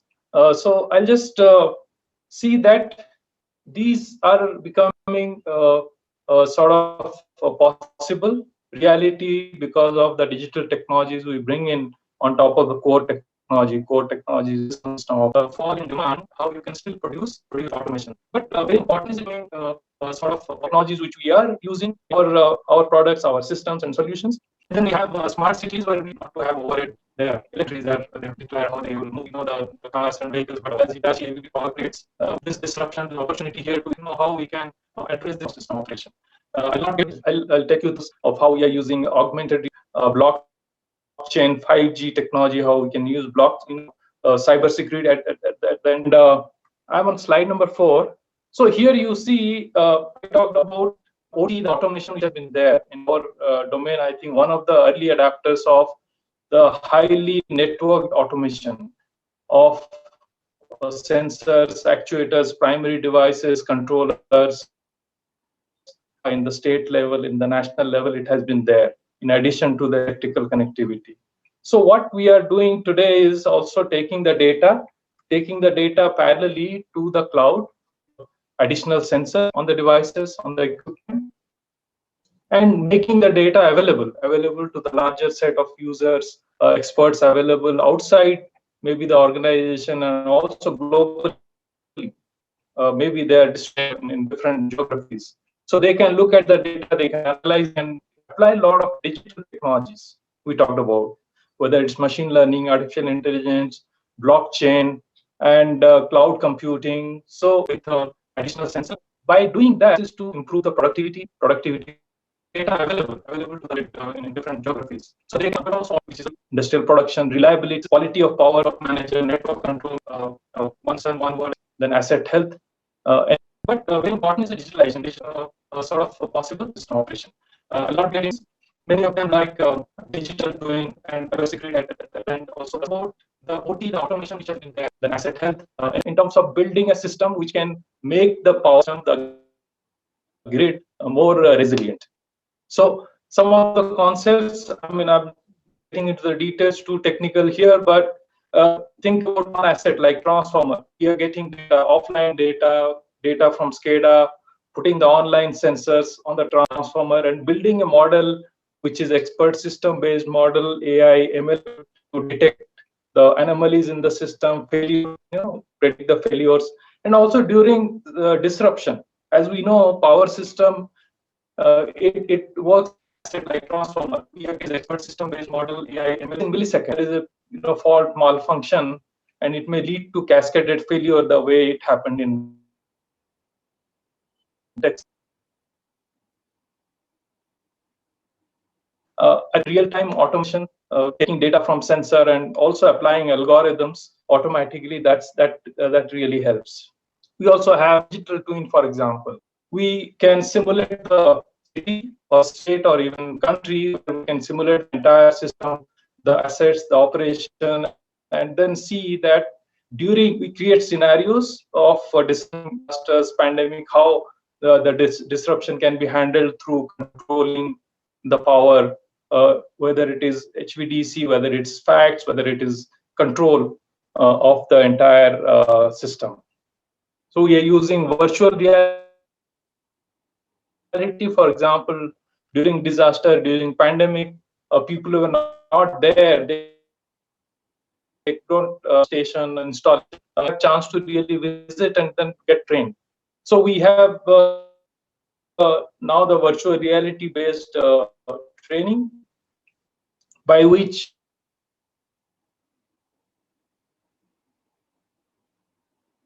the people who like to learn not just walk through, but also they can have feel of the system in terms of the technical parameters, the health of the system, the real-time data, how it can be optimized, what are the different scenarios. And also we are using augmented reality where he need not go with the entire team, for example, need not go with the expert who is maybe sitting somewhere else. So he goes, he takes his tab and then projects it toward the transformer. It gets all the data about models, about the thermal electromagnetic device. It gets data about the asset health of that particular system. It gets the thermography and also all the different data. Yeah, and connect to the remote expert also from there, so that it was in second year the way it happened in Texas, for example, and also applying everybody to travel because of this. And also people are joining newest training. By the installation, it is not just this technology. For example, we use it for one of the transfer your large transformer. They have to be do the section. You have to take out the oil from the transformer, disassemble the transformer. It's few weeks of time, downtime of the asset. But we have a robot which goes inside this. You don't have to evacuate the transformer. Also, we are using augmented reality and you don't have to open the transformer. The robot goes in. So we also have a large transformer. They have substation, expert who is maybe sitting somewhere else. Action reports, analysis, what you can see here. So that way you can also do it remotely. You can also have only one person there at site to do this. We use this for one part, the oil from the transformer, disassemble. You don't have to evacuate the network. It dives inside. It creates a network. We also have networks designed for high availability and private network. You can create with wireless mesh. It's the difference is remotely. You can also have only one person. So Mr. Martin talked about design for high availability, and where you can also run lot system logics of the power system control and looking at all these, having more and more options, have cybersecurity as challenge. So we also address from the device level to the actuator, controller, and entire network level, and whether it is also connected to the IoT. So we take care of that in terms of robustness of the device, of the communication, detecting it, monitoring it, and also taking proactive action. And finally, it is all about, we talk about command and control center, where we can take the data from the asset, from the process, from the people who, expertise. For example, we also have now this asset operation center where both assets can be combined to net system to restore the system back. And also before anything happens, actually, we can have a prediction algorithm running here, which will predict and ensure that we can take the data of experts and then have the entire system bringing back the system faster. And of course, before it happens, triggers that are which can be detected, and then we take proactive action to restore the system back, and also yet operational with efficiency, with resiliency, with also the green. They had ordered chili paneer and chili chicken. That's all from me. Fresh. It was so tasty. I got it. Yeah. It was really nice. Okay. Rahman Sahab, have you I have never had Rahman Sahab, amazingly tasty dosa. Itna fresh or itna tasty tha na. That's the only thing I had there for breakfast. That's all. Daddy's been overeating also. He loves those waffles and pancakes. Kha ke na. Madam Gopal, we are hearing your culinary preferences because you're not muted. We also want to eat the chicken. Mr. Ahluwalia, it's not me. Oh, I see. I am muted. I am muted. Okay. So somebody is unmuted. Anyway, so Agarwal Sahab, Rahman Sahab, have you finished?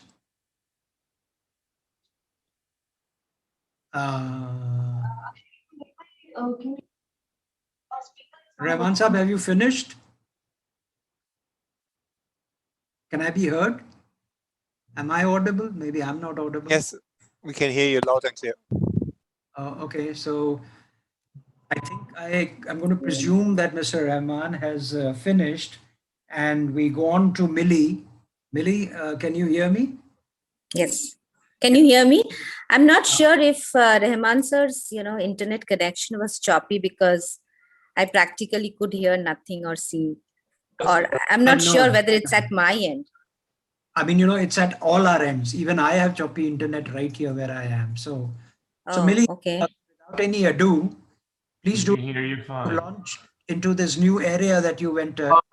I last knew you as an expert on the system. I can also although I was hope to be Rahman sir. Okay, so I last knew you as a yeah.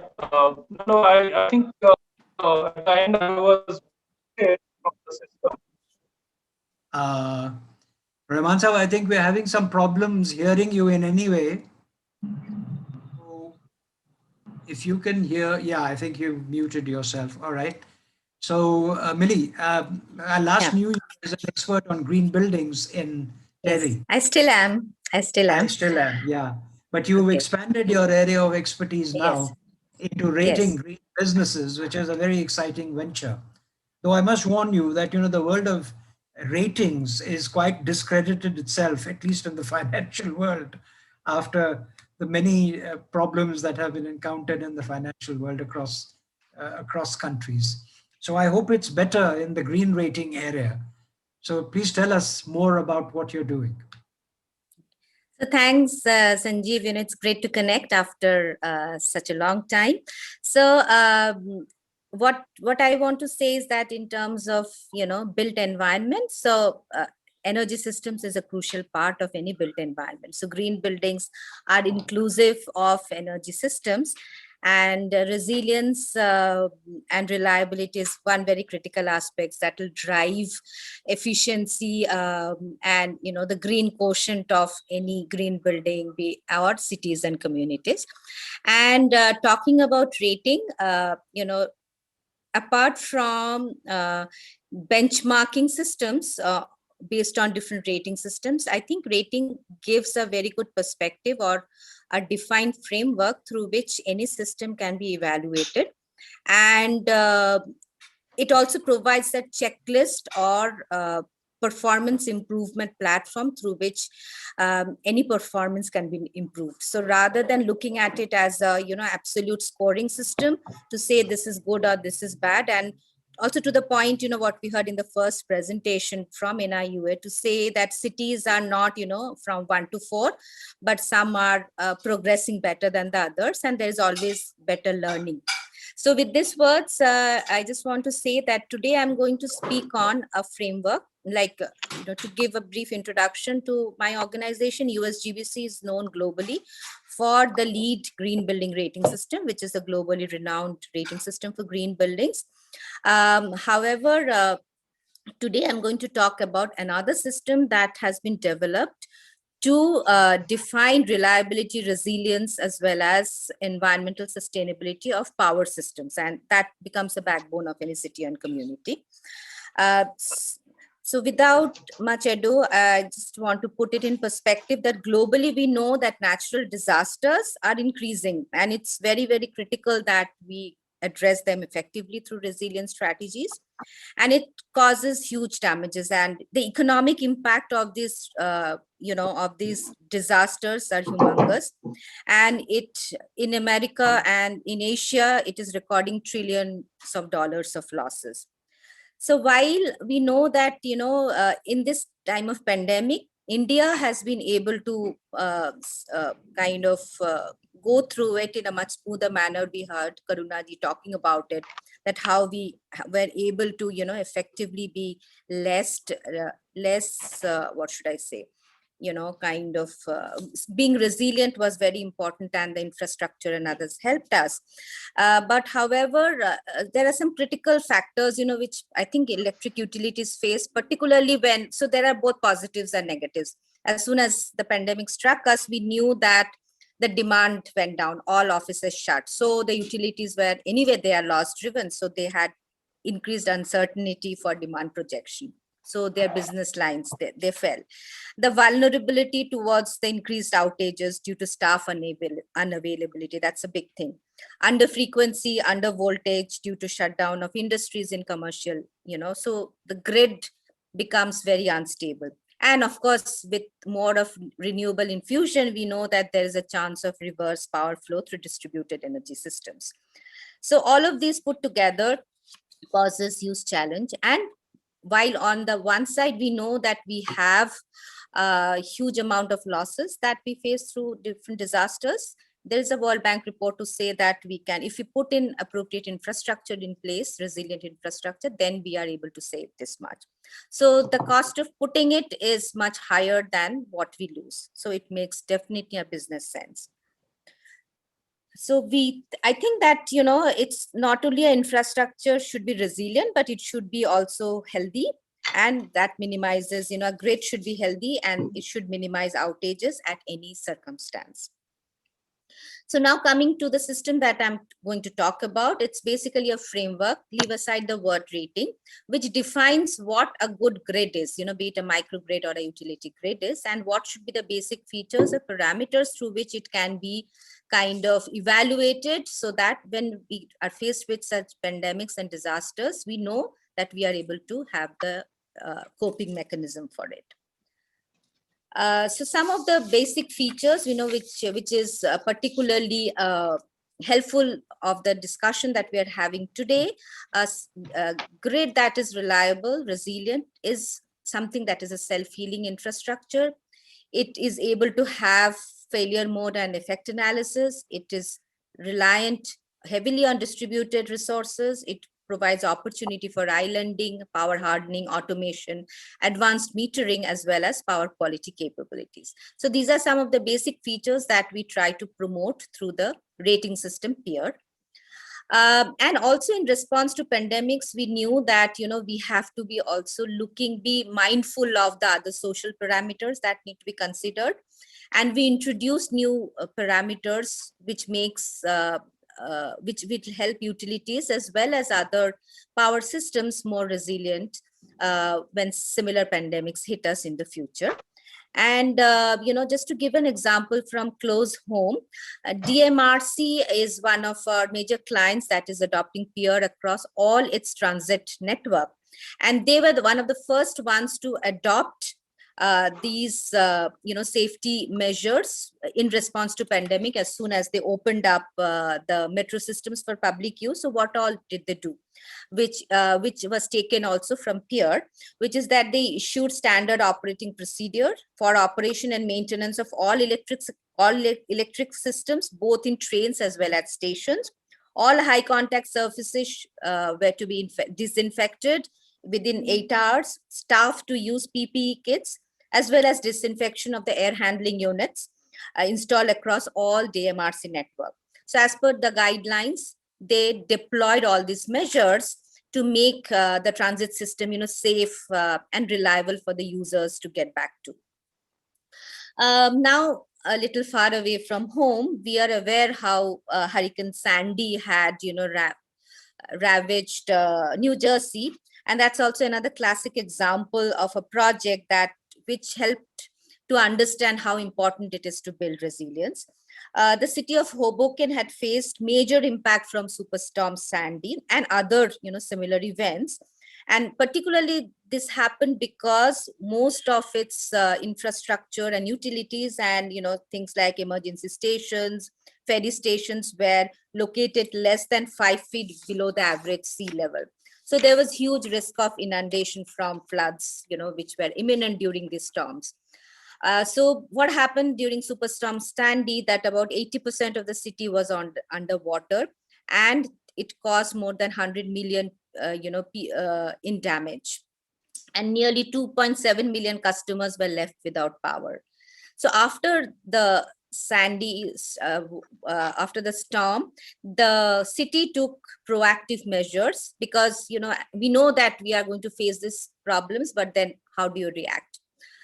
Interestingly enough, we had approached the utility of Kolkata cite these examples, in response to Amphan that struck Kolkata very heavily.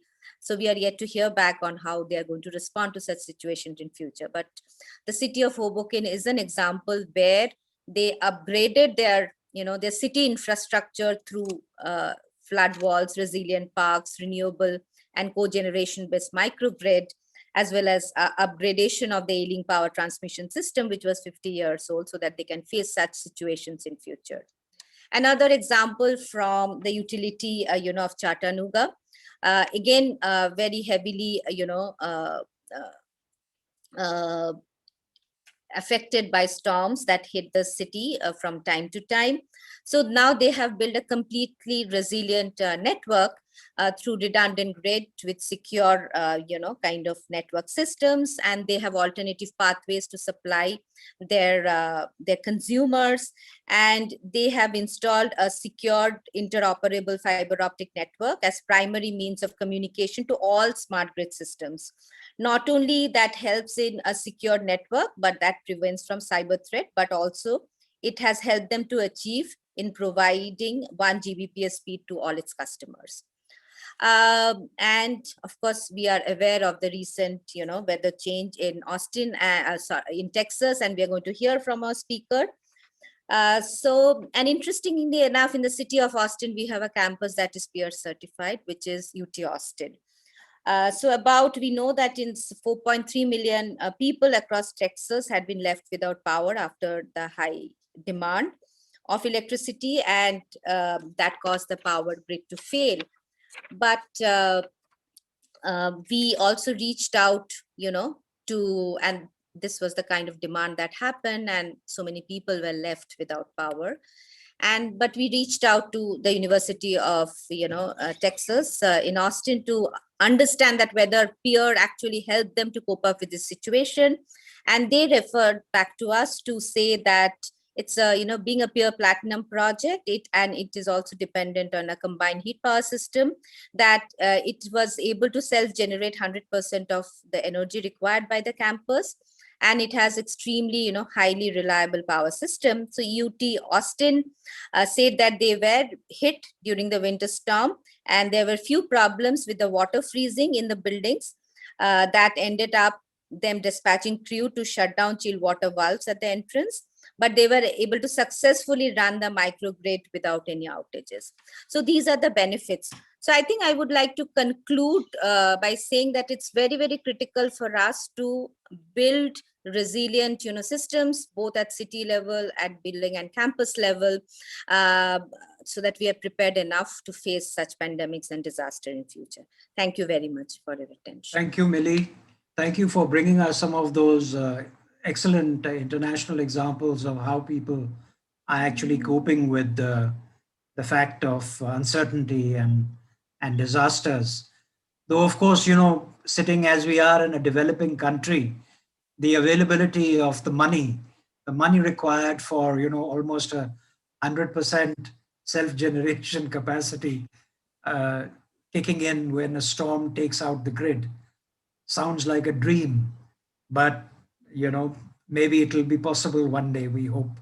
So let's carry on. Andre, I'm sorry to keep you waiting, but let's fit in Ravikant Ghidalur, who's a solutions expert with a brief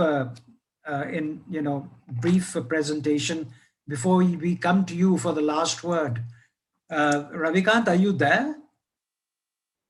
Ravikant? Yeah, good evening, Sanjeev. Yeah, please. And can I request you to please do it in 5 minutes, because we've already run out of time. So try and do it. I will try to do it at the earliest possible. Yeah. I hope you are able to see my screen. Yes, we can. Yeah. Good evening, Sanjeev and all the panel members, and good evening all the members who have joined across the globe. And I'm privileged to be part of this particular panel, and thank you ISUW for giving this opportunity. So today I'm going to just touch base upon this particular disaster and pandemic part of it in a different aspect of it. So pandemic is something which has come out newly in the last year, but It's not that we have not seen this type of disasters earlier, but today we are seeing pandemic actually making us suffer with respect to the economies that are getting bloated up. That is where we are seeing pandemic as a big scenario, and we are trying to address that particular challenge. But we have seen a lot of tsunamis, we have seen a lot of cyclones, and we have seen a lot of other disasters that can happen with respect to the world, as well as natural calamities that can create a disaster inside the system. So utilities and when we talk about utilities and urban bodies, these are the two major bodies which are actually majorly hit when a disaster happens, because these are the frontline workers and these are emergency services which has to be restored immediately at the earliest possible. So these services, these two bodies actually work hard for restoring those services, whether it is energy or whether it is transport or any other services. So these two bodies are the frontline workers who enable that services to us. Now, being engaged with more than 20 plus utilities in the country, we have observed the impact that COVID had on the utility industry. We heard the impact of COVID on utilities like Tata Power, BSES talking yesterday, and today also the Gopal and Karuna madam was also talking about was that impact that COVID has brought in. So hence, definitely there is a demanding need to create a stringent resiliency framework around utilities and cities. So why I'm talking about with respect to utilities and cities, the next slides will be talking about it. So there is a definite requirement of creating that. And then disasters and pandemics are not one-off events. So we are talking about as per the information available from public domains. So we may get exposed to similar or more powerful pandemics like COVID, and the frequency of natural calamities may increase in future. So this is the right time for us to learn from pandemic situation and get those experiences into the future and start building the multi-pronged collaborative resiliency frameworks for utilities and cities.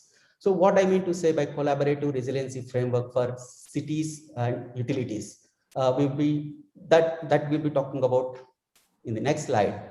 So most of the times we see that the collaboration with respect to cities and utilities, who are the frontline workers for enabling the restoration of services when a disaster happens, or when a situation like pandemic happens, that the resiliency should happen on the 4 pillars, which are typically people, process, technology, and regulations. So we have seen a lot of other panelists talking about different areas of this, but we see that the resiliency should be across these 4 major interconnected pillars. So this resiliency has to be brought in across all of these. And people side, we should ensure safe and secure working environment for them. On the process side, we should ensure easier and secure operations. On the technology side, increase reach to the customer and assist user operations. And regulation side, we should ease the utilities and cities to ensure that they operate in the best possible way and restore the facilities at the earliest possible.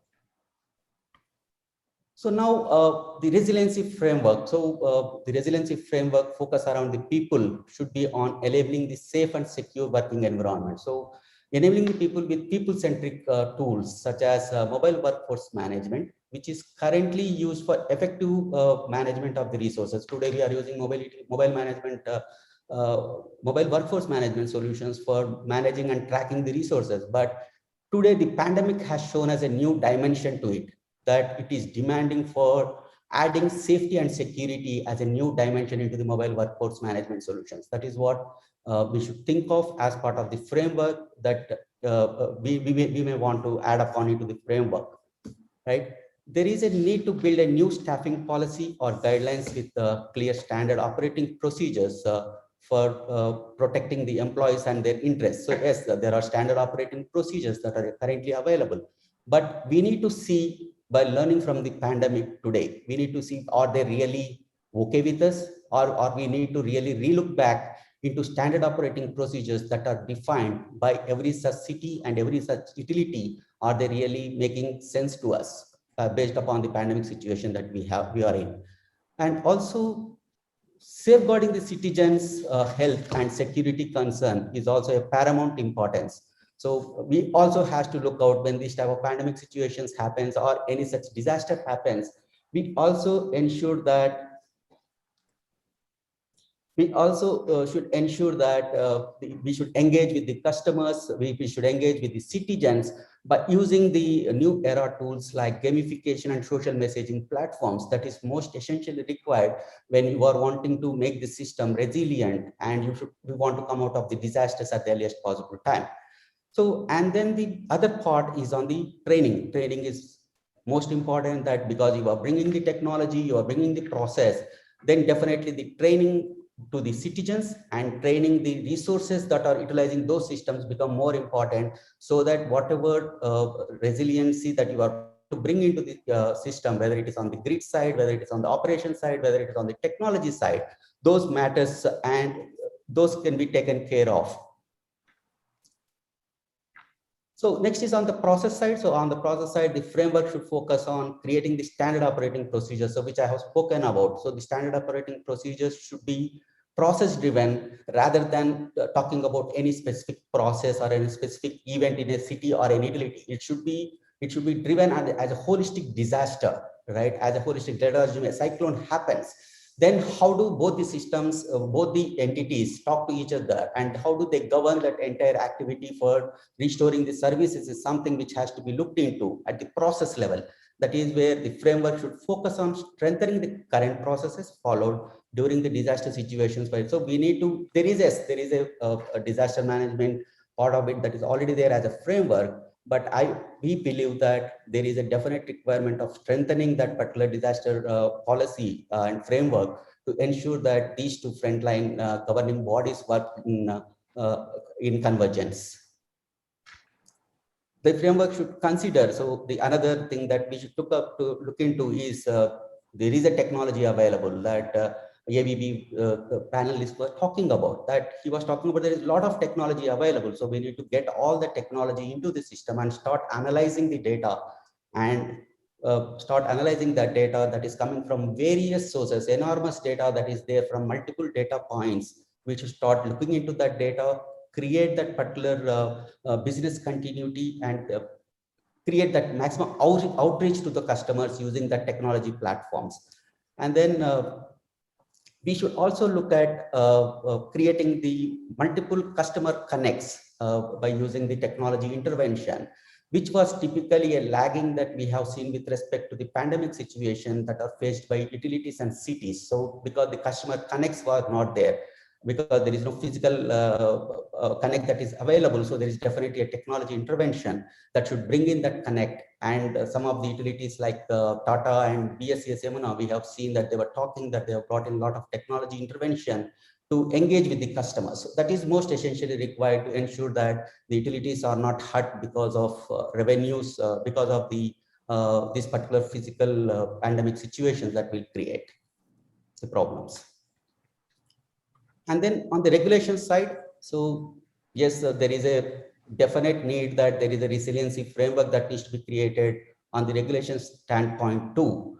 And the regulation should be built around establishment of disaster resiliency framework around 4 major points, that is data exchange, digital equity, training, and awareness. So these are the 4 major points around which the regulation should be built around and ensure that the converged framework should be created. So I request you to please conclude since it's been over 9 minutes and we have one more speaker to go. Mr. Andres is still left, and then we have the US session coming up at 6:30. Thank you so much. Definitely. Thank you. So I'm almost at the concluding phase, right? So most of the times we see that the utilities and cities work in isolation. When a disaster happens, they have their own standard operating procedures and they follow that standard operating procedures, and they do not intend to share the information or assets among each other. And that brings in the immediate requirement of having a common security and privacy framework to be added to the regulations by the regulators into the central framework, so that people are aware that what sort of information has to be shared and what sort of assets that government assets, physical assets that I can able to utilize when a disaster is occurred. So those type of regulations we should look at and start creating that resiliency framework for the future, so that we do not face these type of challenges again and again. So this is one such use case from one of the northern utilities, wherein we are seeing that the demand has gone down, and everyone is talking about the demand has gone down. But this particular utility is very resilient in bringing out the solutions around that and create that particular revenue loss that they are going to get because of this demand loss are being taken care of. So they have brought in self-reading billing facility, delivery of bills through short messages, WhatsApp, increase the payment of channels. And the major point is they have increased the touch points by including the ration shops and post offices into the payment channel. So that is the major point, that they could able to recover from that particular damage very early. And that is where we are seeing that the revenue realization cycle started growing up, and today they have come to a new normal situation, and today they do not have any such challenge with respect to revenues.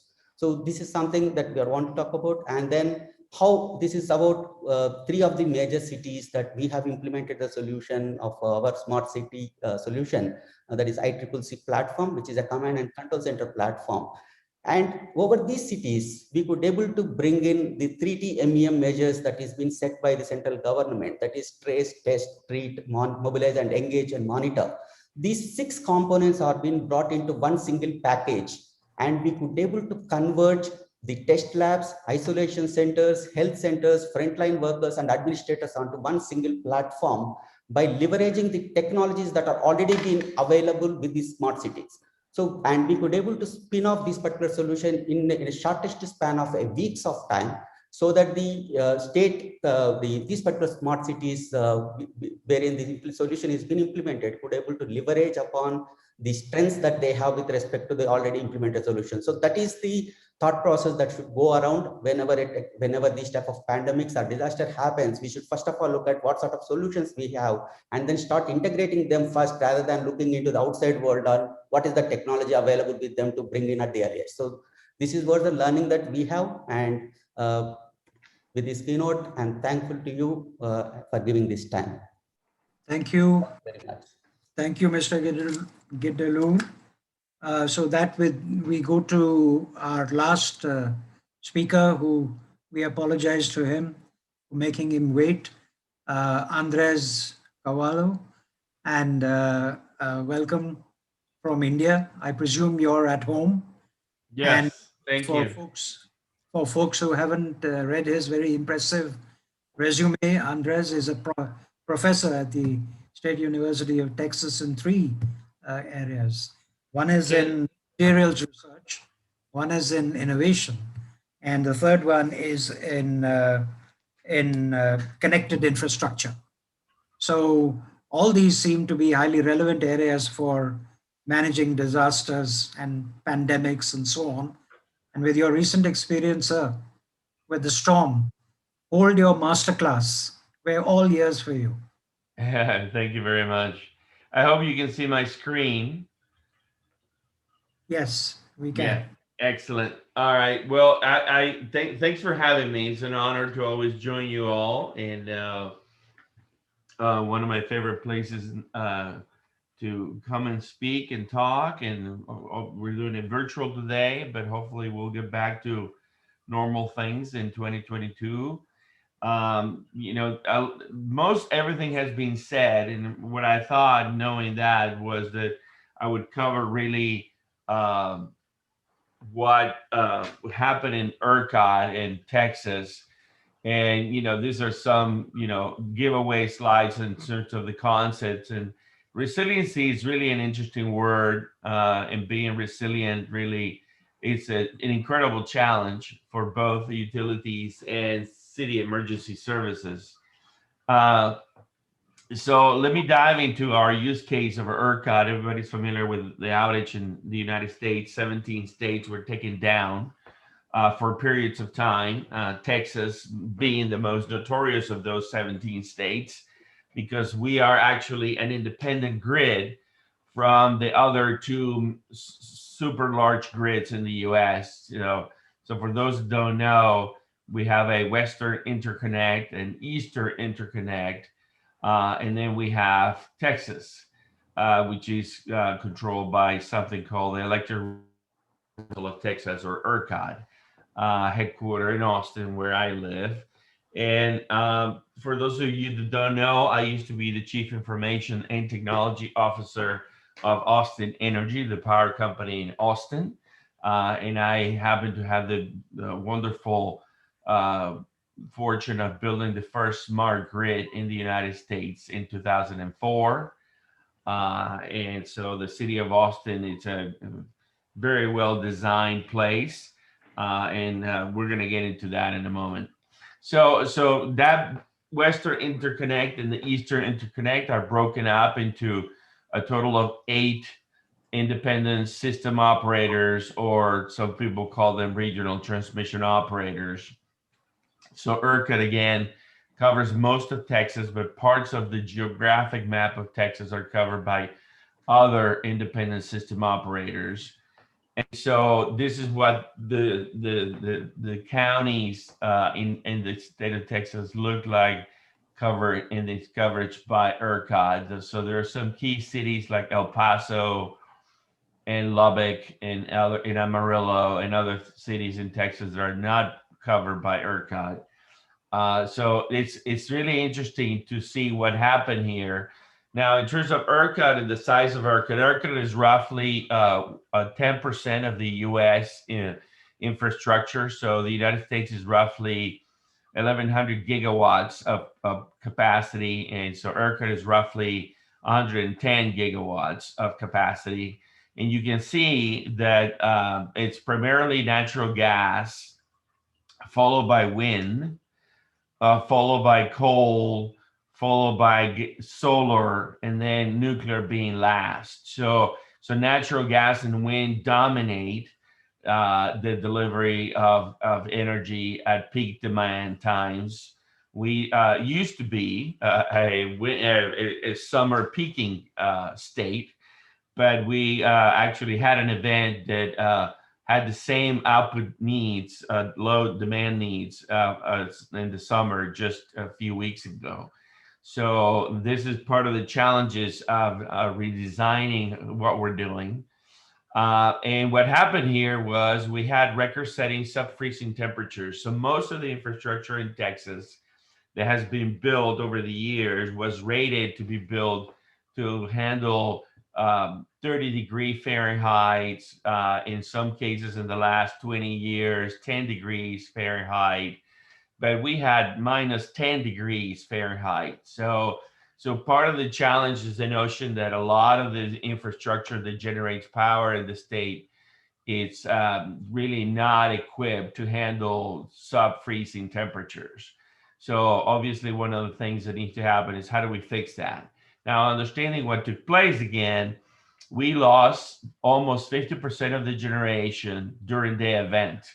So units started tripping. There was a lot of ice, and clearly the infrastructure could not handle the demand. So this was a catastrophic event. Some people are, we had a similar event, but a smaller magnitude in 2011. And then we had a similar event, also smaller magnitude in 1989. So it seems like, 20 years between 89 and 2011, and then now 10 years. So the question is, when did the next event happen? Given climate change, maybe it's not going to take 10 years. Maybe it'll take 5 years, or maybe it'll be sooner. Don't know. So this is part of the challenges that we're dealing with, right? And so one of the things that was really interesting on how this event took place is we had control outages, and these control outages were implemented to avoid having a blackout. So if we would have had a blackout, which we did not, the ERCOT grid would have gone down entirely for the entire state. So only 4 million people didn't have power out of the 26 million inhabitants of Texas. So if we would have lost power a week ago for the entire state, we would have taken us probably 2 to 3 weeks to recover and come back up.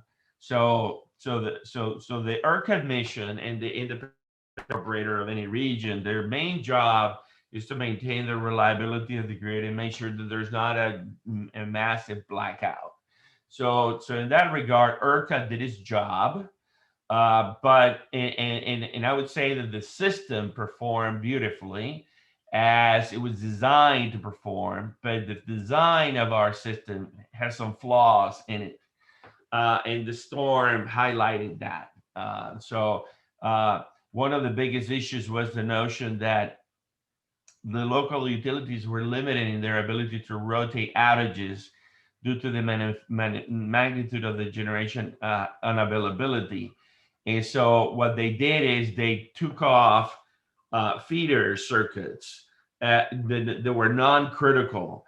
And in the traditional, rolling brownouts, you will have the ability to switch from one circuit to another, in a reasonable period of time, couple hours, 4 hours, 6 hours. Unfortunately, that was not possible because of the loss of power. Again, half of the power was gone or started tripping in a short period of time.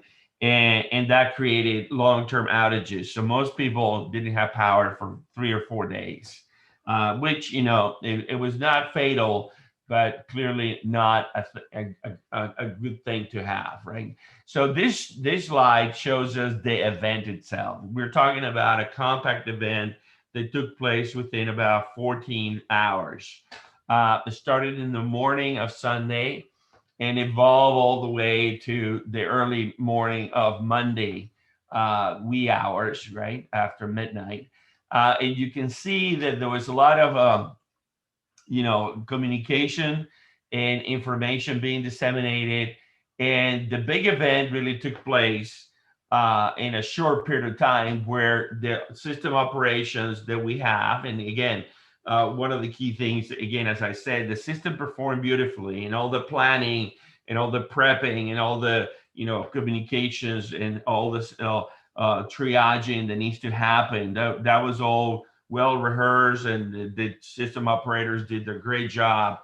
But in this period of time, just a few hours, right, of time, 40 minutes, if you will, this is when the whole thing broke loose. And so we lost, as you can see, at 1:23 in the morning, we started losing significant generation, and we create, mandating load shedding events. So basically communicate to customers, industrial primarily, you got to shut off, you got to shut off, you got to shut off, telling the utilities, you got to cut circuits. And you can see that the degradation of the fascinating between sort of the 1:50 in the morning all the way to the, 1, almost 2 in the morning. And you can see how this slope here is dramatic, right? Here we basically in this period of time lost 20 gigawatts of power in this short time. And the operators, in a very calm room, looking at these events, making decisions and calling utilities to take off, shut off more power, more load, cut customers out, because the generation was just dropping dramatically, right? So you can see in this red section is where we almost basically lost the grid. So at 59.4 hertz of frequency, all the generation units automatically trip in our system. So you really have a very short period of time. And so when this happened, we had to do some aggressive load shedding to basically find a way to recover. And this was really, as I understand it, and I was not in that control room in the ERCOT control center, but as I understand it from all my friends that work there, this was, sort of like World War III kind of event. I mean, this was scary as hell. They were, doing all kinds of math, trying to figure out how to make this turnaround here. And we were basically 4 minutes and 23 seconds away from a blackout of the entire state. So this last order issue here really is what, sort of make the rebound jump up. And so you can see the recovery And even within the recovery, we still were shedding load, right? Because you know, a lot of the generators that had said, I'm coming back in 10, 15 minutes, and they wouldn't come back, right? They were having issues with the weather and the ice and the frequency and all that. And so it's really fascinating this period of time. And obviously there's a root cause analysis that is being analyzed today in terms of what happened here. Because again, if the key element to remember that all the units are designed to trip once they cross this frequency boundary. And we were just below that one frequency boundary, right? 1/10 of a hertz, just below it for a significant period of time, right? Several minutes. And we could have lost all the units, but we didn't. So there's a lot of studying going on here about how to prevent this and what took place here. And so it's kind of fascinating that lots of things clearly require weatherization needs to be improved to be able to withstand minus 10 degrees Fahrenheit. ERCOT needs to have a new program to acquire more firm backup generation. Something else that became an issue is a lot of the generation is natural gas, and the supply of the fuel for the natural gas plants became an issue because a lot of the natural gas pipelines were frozen as well. And so that was a cascading effect of the fact that the fuel needed to burn for the natural gas generators was something that was not well managed. It could have been much better managed. I discussed the changing of the rolling blackouts from non-critical feeders to perhaps leveraging the fact that we have smart meters in Texas and in Austin since 2003 and in all the states since 2014. And that's not how the state in ERCOT decided to do the blackouts. I think that if the blackouts would have been done one smart meter at a time instead of critical feeders, that would have been a lot more manageable in terms of being able to swap customers and not have so many customers without power for such a long period of time. Another big finding was that the improvement in communications and preparation should have been done way better. We do a much better job in the United States and Texas in particular handling hurricanes and tornadoes than we did this event. So there's a lot of cross-learn how hurricanes and tornadoes are being managed, especially on the communicating with the citizenship and in terms of preparing folks way in advance. There's also a need to explore the synchronization of gas pricing, which is used by natural gas generators, and the electricity pricing. So the ERCOT market has a range from $0 to $9,000 on peak pricing, and for those that are delivering, by contract, backup supply to the grid, that price goes up to $25,000 per megawatt. So a significant amount of pricing. Now that pricing is not designed, as some people think wrongly, this spread is not designed to entice generators to come into the market at a time to sell at that price. The price spread is designed to basically prevent demand to grow, right? So if you are as a commercial customer, an industrial customer, and you have a product that you produce, and the component of energy and the cost of that product is a small percentage, at $9,000 per megawatt or $25,000 per megawatt, it should be prohibitive for you to continue to produce your product and function, right? So you should shut down your operation. That's the reasoning behind the pricing. And obviously there is a lot of learning going on right now in Texas. There are a significant number of utilities and retail energy providers potentially bankrupt because of the event. We basically generated, in terms of billing, the ERCOT market is a $300 billion market in terms of sales for generation. $300 billion. That's the price tag on retail sales. And the event that happened in that 1 week generated $50 billion in sales. So in 1 week, we basically, you know, ate up, you know, a sixth of the entire year budget, which is, you know, a significant financial challenge that is being dealt with right now. And so one of the things that is being discussed, and I'm proposing big time, is to go back to an architecture where you don't have a single point of failure with one ERCOT, but you actually have 8 balancing zones, microgrids. And then obviously there's also a study that is going to be done on should we, you know, connect to the rest of the grid.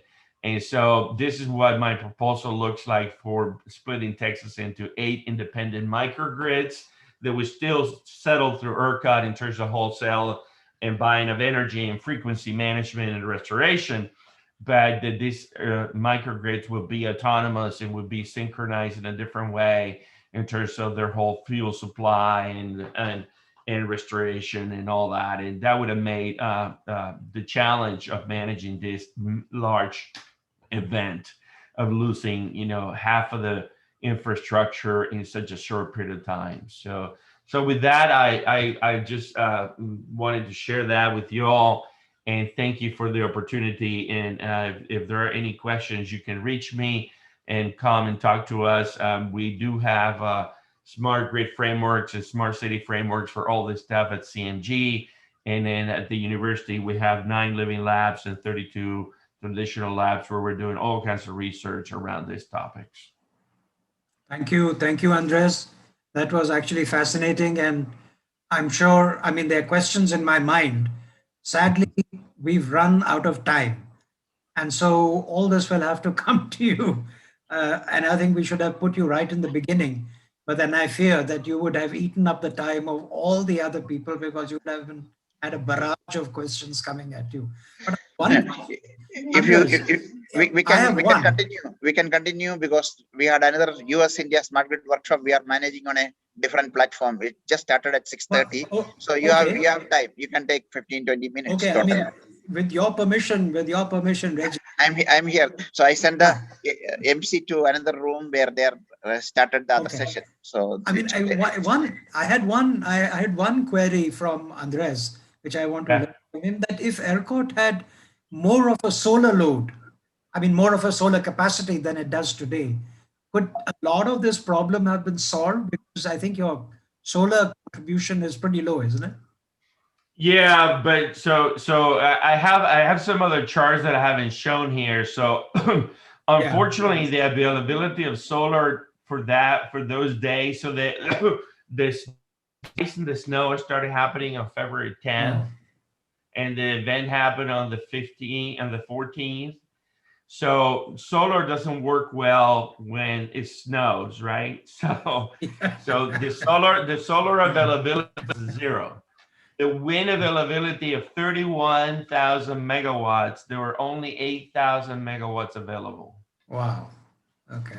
Yeah, you know, I'm an engineer, and you know, I understand all these issues about you know, climate change and CO2, but I can tell you something. If we were 100% solar and wind, we could not function in the winter. Right. Okay. All right. That's illuminating, because, you know, that's the way everybody's thinking these days, but it really, everything has to be balanced. I think the energy sources have to be carefully balanced to suit all weather conditions. And that's a very important thing to remember, even in India, because in a beautiful spring summer day, solar and wind 100% make it happen, right? But when the weather is terrible, you know, you need some other fuels. You need gas. Well, you need gas. You need at least gas. You need at least gas for sure. Yeah, it's an interesting dilemma. You know, of course, if we could find a way to to make batteries cheaper. Remember, lithium-ion batteries only last 4 hours, right? So when you do the math of if you were to replace this generation for solar and wind, and you expect it to run at the rate that it runs in the winter, you would have to replace this by building this 5 times the megawatt needed, 5 times. So you would need to replace it with 5 times this technology. And then energy storage will be about 8 times. Wow. So the cost is just prohibitive. True. Right. So Reggie, any other questions from anybody else? Because I think you have the no, over to you. I mean, you have more questions from other speakers. Yes, we can. I mean, yeah, that's what I'm saying, because there are still some people who are on the panel, maybe Karuna or Ashwani or Millie, anybody would like to ask a question of Andres, because his experience is so recent and it's so vital that it directly resonates with the topic. Yeah, what I would just say that you are all saying and thinking the same things that should be done. We need to be microgrids. We need to re-architect the grid to look more like the internet. If you think about the internet is really a bunch of microgrids, right? And telecom, right? If you take one node out, you don't take the whole thing out. And that's how we need to reinvent this. And you obviously need to push, the participation of buildings. In my opinion, buildings need to become power plants. Every house should be a power plant. Every commercial building should be a power plant. So enough distributed generation, solar, wind, fuel cells, whatever it is, that should be the focus. That should be how we go. And then the other infrastructure to leverage, which is being discussed, and I wrote about it in my book in 2011, it's electric vehicles, right? We love cars. And so we had electric vehicles and the batteries, and we can manage the batteries of the vehicles to leverage, to help in these situations, right? As you have volume of vehicles, millions of vehicles. That's another place where we need to reinvent the grid and rethink how we do that vehicle to grid, right? So all right. So Sanjeev, if you look at the IEA release 2 weeks ago, they released a India Energy Outlook 2021. So it projects that our capacity need to be, India power generation capacity will be somewhere more than 1600 gigawatt by 2040, of which some 660 gigawatt from solar and some 370 gigawatt from wind. That's what they are estimating. So out of 1600 plus gigawatt, more than 1000 gigawatt coming from solar and wind. And our energy demand is going up constantly. It will go up. And is that a grid which India should envision for 2040? That's one question to Andres. And other side, I would like to comment here that he mentioned about every building should have generation capacity. Incidentally, in every large building in India has a DG set.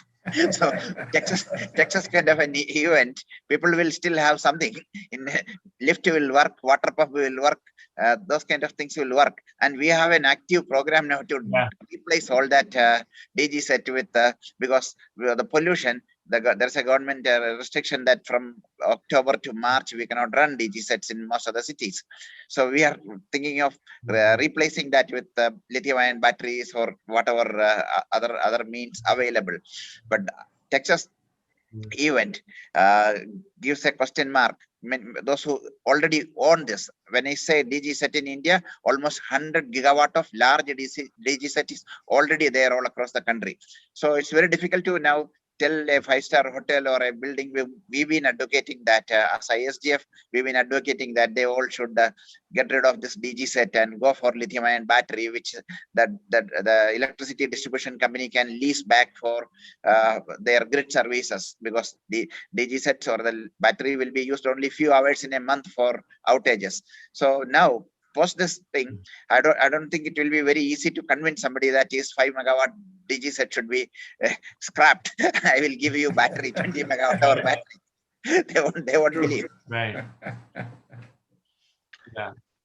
Yeah, Mr. and I Pillai, think maybe maybe I can add. I think the alternative to DG, one of course is the battery energy storage, but also the hydrogen is coming up very fast. The hydrogen fuel cell based, because it's much more greener. Because we move to battery, batteries again. There are issues, but hydrogen is fast coming. Yeah. We have a session tomorrow on a hydrogen roadmap for India. so yeah, yeah, we'll I think so we also have announcement from the government that there's going to be hydrogen mission. Yeah, exactly. Hydrogen mission and the roadmap tomorrow, 5:30 to 6:30 India time. We have a session on that. So back to you, Sanjeev. No, I think Andres wanted to react to what you were saying. So no, the biggest thing is that we have to be open-minded to all the fuel possibilities and to design the grid to take into consideration all those sources of generation and not discard one or the other. The biggest learning here is ERCOT couldn't have a use case scenario like this, but they didn't. The worst case use case scenario that they had planned for was 0-degree weather, not -10. And so 10 degrees on the wrong direction resulted in the tripping of half of the generation of the entire state. So that tells you that even though some use cases may be crazy use cases, my advice would be, as electricity being so important to run in the country, plan for the worst case scenario that you can come up with. I think that's fine advice. And Reggie, with that, I hand it back to the forum. Thank you.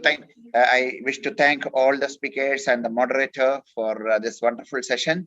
And thank you to all. I look forward to hosting this event next year physically in New Delhi. And we hope we'll have a chance to meet. Everybody will get vaccine shots, or maybe God will send Corona to some other planet.